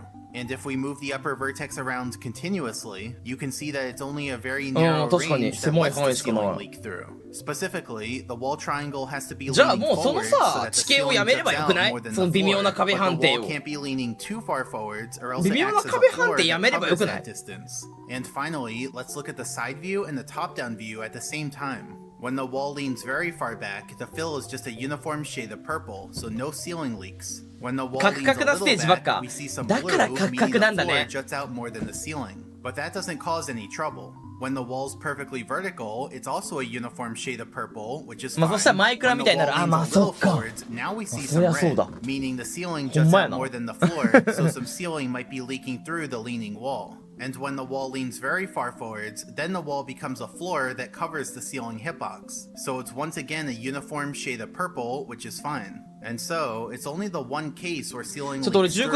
And let me clarify something. Last time, we looked at floor gaps, which actually had 3 different subcases. It could be a floor gap with a floor under it, a floor gap that lets out of bounds leak through, or a floor gap that lets ceiling leak through. But this time, there's just one case. When the ceiling juts out, ceiling leaks through. So I just wanted to clarify that bit of asymmetry. And so now, let's look at some examples. In Bob-omb Battlefield, we have this gray tunnel. Here's the wall, and you can see that the edges at the top and bottom of the wall are subdivided differently, which causes there to be edge vertices. So let's go to a top-down view, show the floors on the top of and you can see that on the underside of the tunnel, we have some ceilings. So, let's add those to our map as well. Now we're gonna zoom in on each edge vertex. On all 4 of these edge vertices, you can see some red area, meaning the ceiling juts out more than the floor. And so the result is that all along this edge, there are ceiling units with no floor to cover them, resulting in an invisible wall. But we can't forget about the other side of the tunnel, because here, we have something very similar going on. Another 4 edge vertices. But will the ceiling jut out or the floor jut out? Let's see. First the ceiling juts out, then the floor juts out, then the ceiling juts out, then the floor juts out. So interestingly, we actually end up with only 2 ceiling units of invisible wall, one at each of the 2 vertices where the ceiling jutted out. So that's a cool thing about this type of invisible wall. Sometimes there will just be a single unit column sticking out right at the ceiling vertex itself. And now I'll show you another cool thing you can do with invisible walls, walking in midair, then down warping. So how does that work? Well, let me explain. So as you know, Mario's movement consists of him moving using quarter steps. Now, the quarter step function in the code has a return value. You can basically think of the return value as the status for how the quarter step went. In total, there are 4 possible values that can be returned. First, the movement succeeded. This is basically the default value and means nothing unexpected happened. Second, Mario became airborne. This happens when you leave the ground. Third, the movement got cancelled, either because Mario moved into a ceiling or out of bounds. And fourth, Mario hit a wall, which happens when Mario hits a wall. Now the quarter step function can only return one of these values, so even if it seems like multiple things happened, the function just has to pick one and return it. So for example, let's say we have a setup like this and Mario does a quarter step. This quarter step both leaves the ground and moves into a ceiling that cancels the step. The function can't return both that Mario became airborne and the movement got cancelled, so it just has to pick one. And in this case, it picks that the movement got cancelled. That one takes priority. So what happens here is that the movement gets cancelled and Mario ends up pushing in place. He does not become airborne. Here's what that looks like in the game.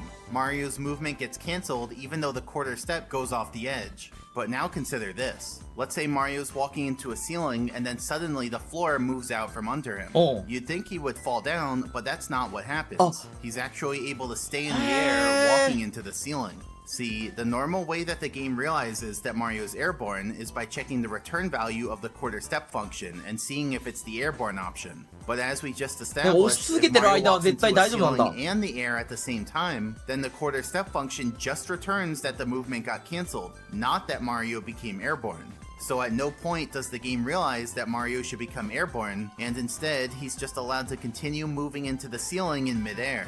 An easy place to see this is on this elevator in Big Boo's haunt. We can walk into the ceiling next to the elevator, and then Mario stays in place pushing even as the elevator moves away. Now when you're in this state, there are a few things you can do. You can press A to jump out of it, you can press B to punch in place, and you can press Z, which downwarps you to the ground while crouching. Why does it downwarp you?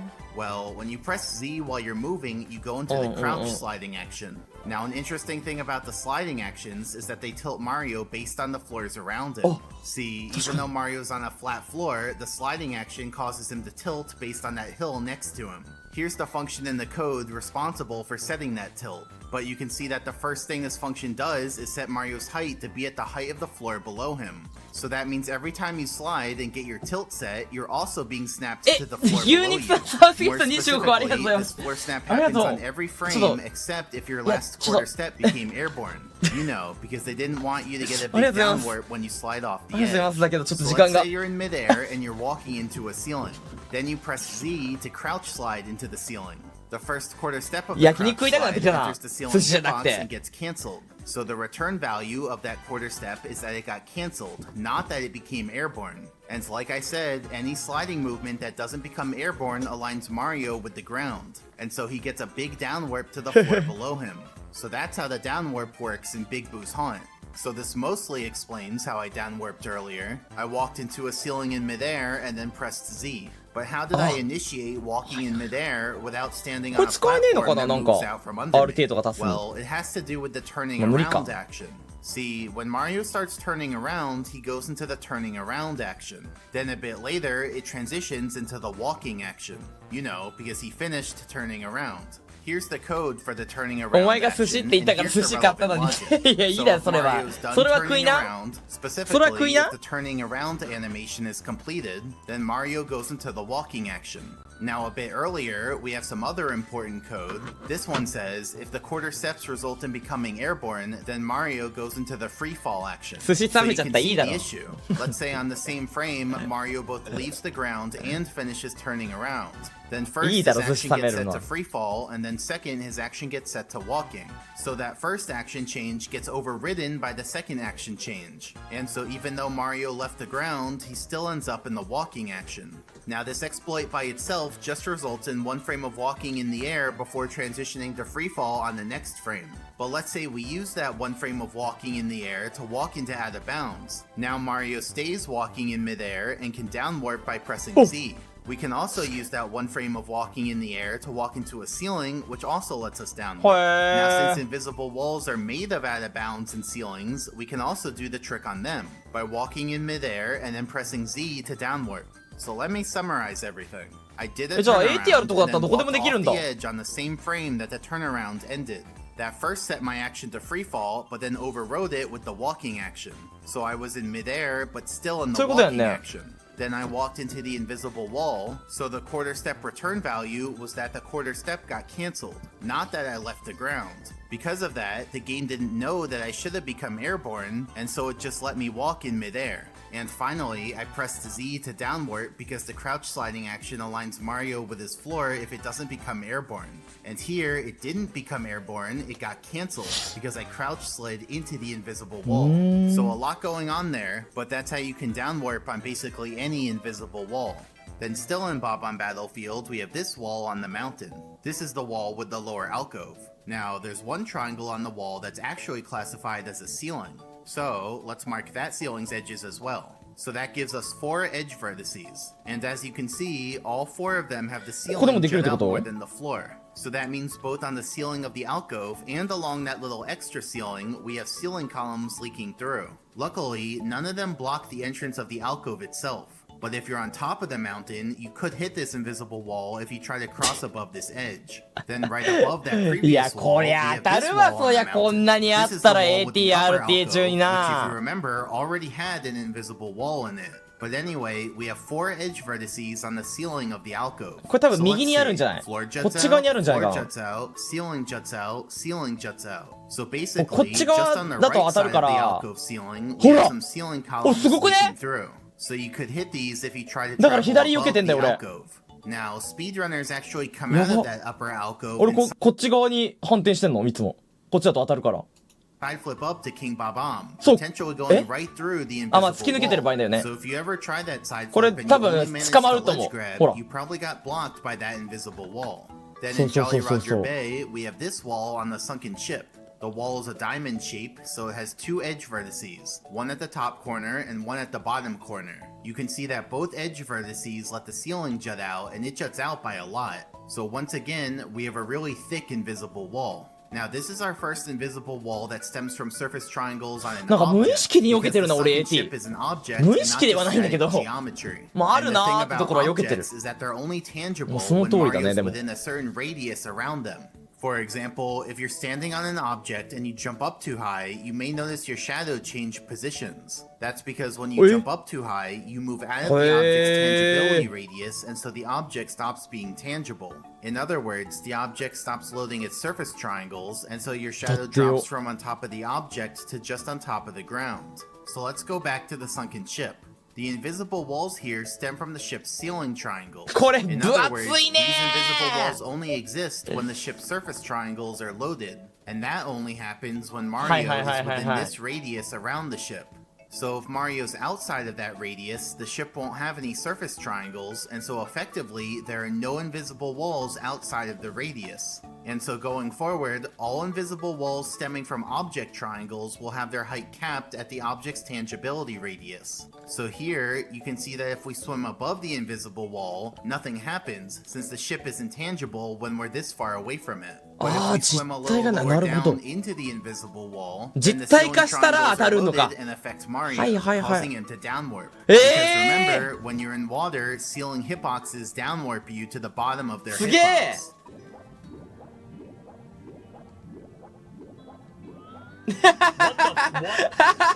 What just happened? What just happened?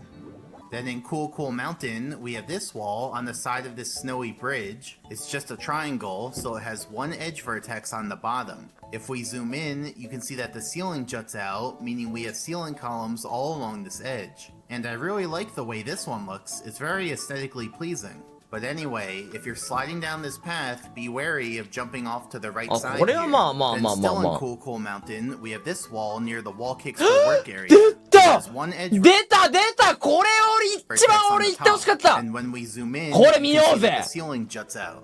So we have a decently thick invisible wall, which thins out farther away from the ledge. あれここ Now you might think, who would ever run into this invisible wall? Like, you're not just gonna jump off the edge right there, right? ここじゃないな。 Well, not exactly. You ここじゃねえ。 see, speedrunners jump down that way to get to the あれ wall これなの？ will work star. So let's take a look at some past attempts. Oh my god, that's.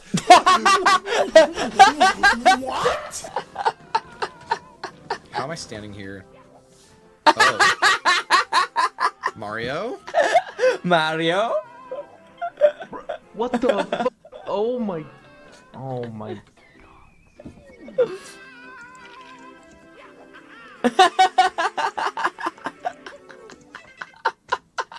So what's going on with those? Mario's doing some weird animations. Well, let me explain. Firstly, when Mario's on a steep floor, he slides down. You can even slide into ceilings and out of bounds, in which case your movement gets cancelled and you just stay sliding in place. And note that when you're sliding, you can use the control stick to tilt Mario's upper body. Now, usually when you're in a sliding action, your animation updates every frame to be the sliding animation. But there's an oversight in the sliding code, because if you're sliding and your movement gets cancelled, either from moving into a ceiling or out of bounds, then Mario's animation doesn't get set to the sliding animation. Instead, you just keep whatever animation you're already in. I mean, here, I was already in the sliding animation when I started sliding into out of bounds, so I kept that sliding animation. But let me demonstrate it with a different animation.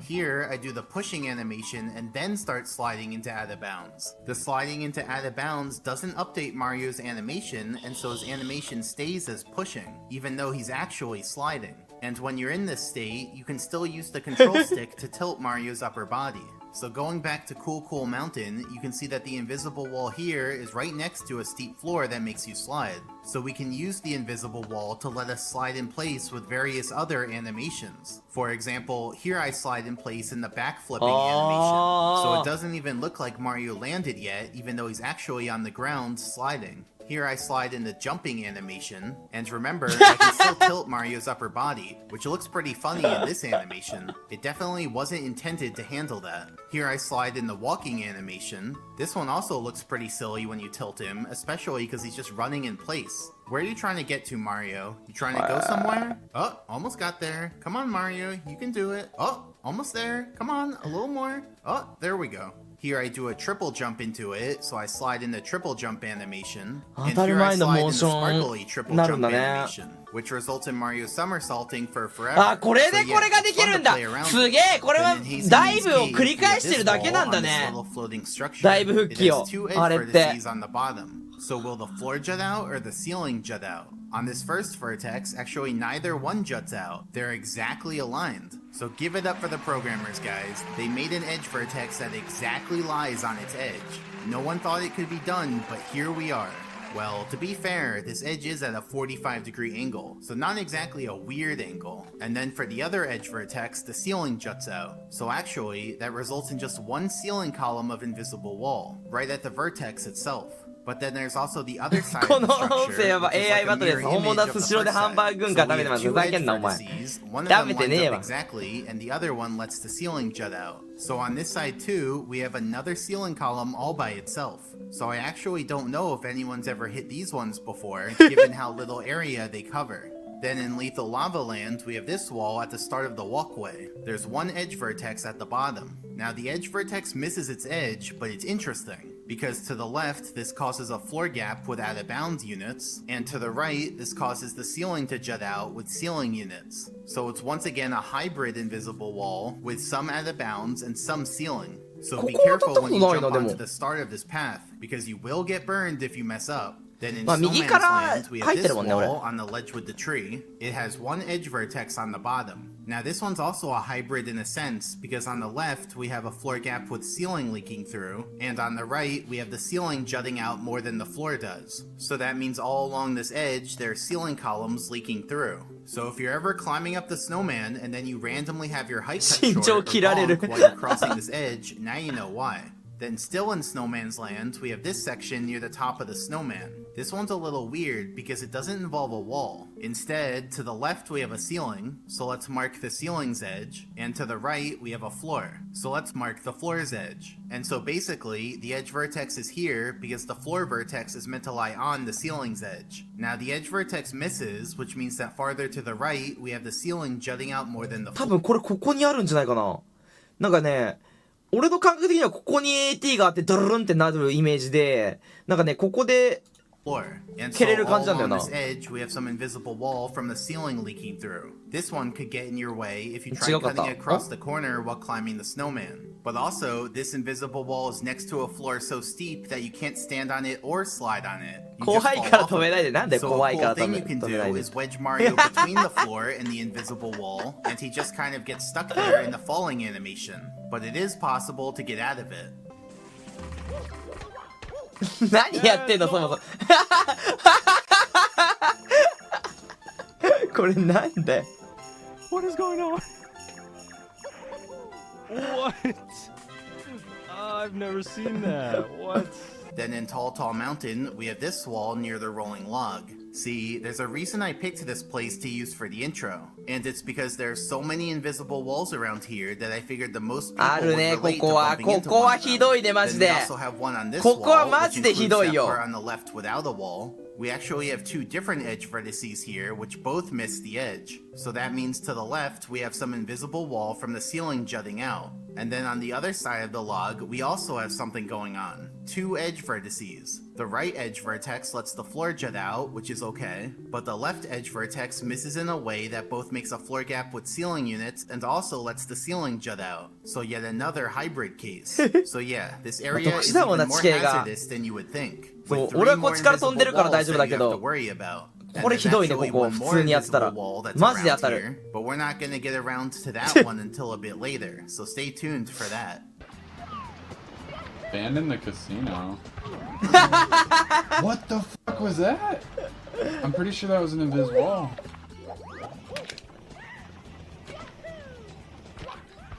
What? Oh my god. オンパレードじゃないですか Then still in Tall Tall Mountain, at the top of the waterfall, we have these two walls. It's another alcove, and alcoves seem to be basically as bad as stairs are.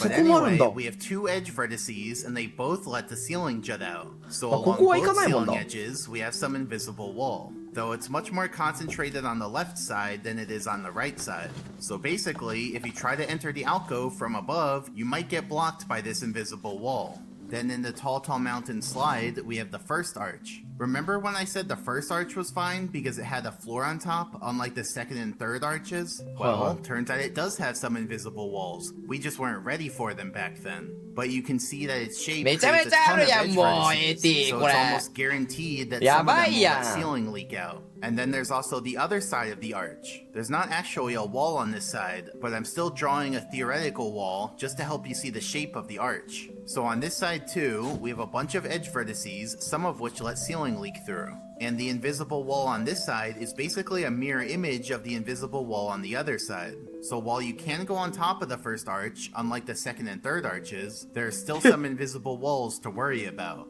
Then in the huge version of Tiny Huge Islands, we have this wall, one edge vertex at the bottom, which lets ceiling jut out, so we have some invisible wall to the right of the edge vertex. But we're actually not done yet, because on this wall too, we have something going on. Two more edge vertices that both let ceiling jut out, so we have some invisible wall on this edge too. So I guess if you ever wanted to just jump off one of these two edges, then these invisible walls could get in your way. Or just think of them as guardrails keeping you on for your own safety. And then in the tiny version of Tiny Huge Island, we have basically the same thing. Well, only for the first invisible wall. The second invisible wall actually isn't present at all here. But for this one, it's just one more invisible wall that you have to worry about. And in Tock Clock, we have this wall on, you guessed it, more stairs. So that's 3 edge vertices. The outer 2 line up exactly, but the middle one lets the ceiling jut out. So just near that middle vertex, we have some invisible wall, specifically on the first and second steps. But then we also have the other side of the stairs. Note that the wall on this side doesn't include the upper 2 steps, because the wall for those 2 steps is a bit further out in order to be flush with the treadmill. But that means we just have 2 edge vertices, one of them lines up exactly, and the other one lets the ceiling jut out. So on this side of the stairs, 100枚の最後を見させてほしいわ。 And so these invisible walls are pretty bad because they might kill you on the very first jump in the level, only a couple seconds in. For the one time, Mario, don't die.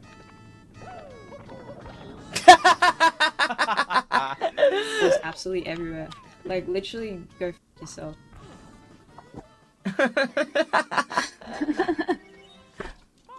And since Tock Clock is a vertical stage, that means invisible walls here have a much greater おいやばい、ほんまや、垂直ステージだから終わってるわ、このステージ。マジで。 This invisible wall goes all the way up 終わ until っ it て meets る this これ。 walkway. But more importantly, it's right in the middle of this gap you have to jump over. そりゃ AT 多いわ、このステージ。そりゃそうだ、上に長いんだから。 Over this gap, you have to worry about this invisible wall. And bonking in Tock いや、こ Clock れク usually ソす leads ぎ to る。 falling way far down, often with dire consequences. So it's pretty unfortunate for speedrunners, but that's just the way it is. Oh, my cock, dude. And speedrunners will also try to jump from this cog to the ここ get も a ある hand ね。 star, which goes right through this invisible wall. So you could easily bonk during that jump too. Alright, so I can do it here and there's no invisible.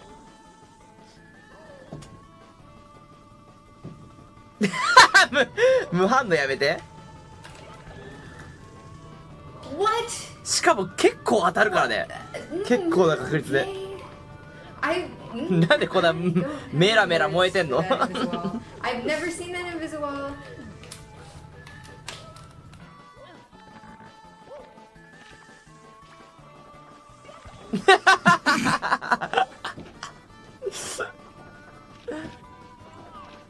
いやまあ任天堂もそこでいやこれは確かね Oh my god, invis wall? Really? でもここはちょっと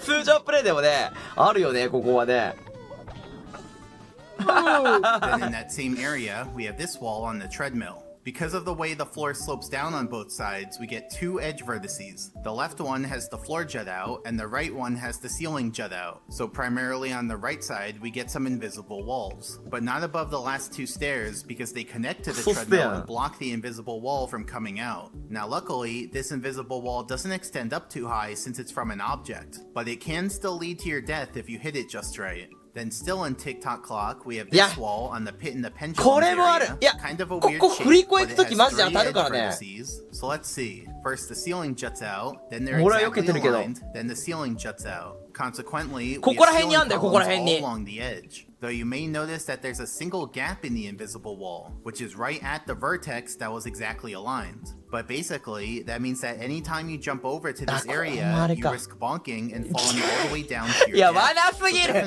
れはいやこれはやばいな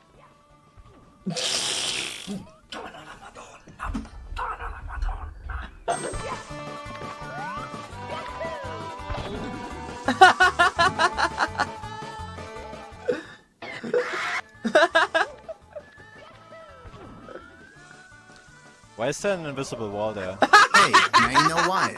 Now this invisible wall also extends pretty high up in the level. You can see some of it stops at this walkway, but then the rest of it rises up all the way to the ceiling of the course. So yeah, this one can be pretty annoying. これやばいマジでこれをどうにかしろマジでこれをどうにかしろ Given how far-reaching it is in the level. Specifically, it passes by 2 walkways. For this lower walkway, if you try to take a shortcut by jumping across the gap, you may bonk and fall down to your death. That is the saddest thing since sliced bread. シンプルにだ痩せてんないやいや Clearly, this is clearly this is not the run. Clearly. ちゃんとファックはあれなんだね Jesus. ピー入れてんだよね And for the upper walkway, if you い try や to ちょ jump down, これマジでひどいよねあこうなってんだこういう判定いやこれ振り子で防がれてるそういうのおいチクタク欠陥ステージだよこれなあチクタクやばい欠陥ステージすぎるこれ任天堂よくこの縦のステージ作ろうとしたな。なあ。As speedrunners do, you could definitely hit the invisible wall. 落ちてもまだ AT の貼ってあるのがきついな、マジで。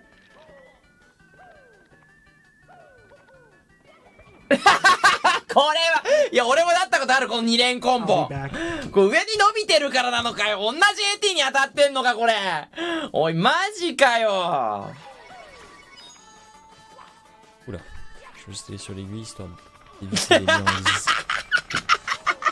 わー。おい、やばい、このステージ。おい、よくこのステージやってんな、マジで RTA で。やばい、このステージ終わってる。Someone help me, man. 終わってる、このステージ。 But this one actually has a solution.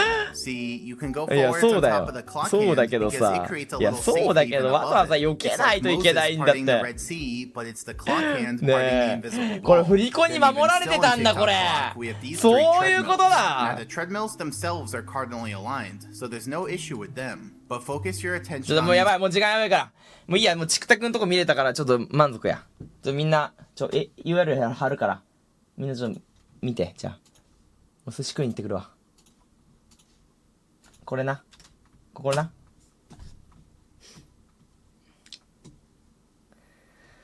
いや、おもろかった。2時間14分27秒からや。これ 6.5 万再生されてる。13時間前で。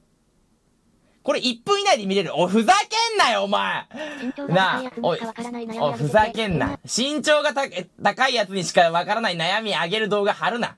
クズどもが。ふざけんな。じゃあな。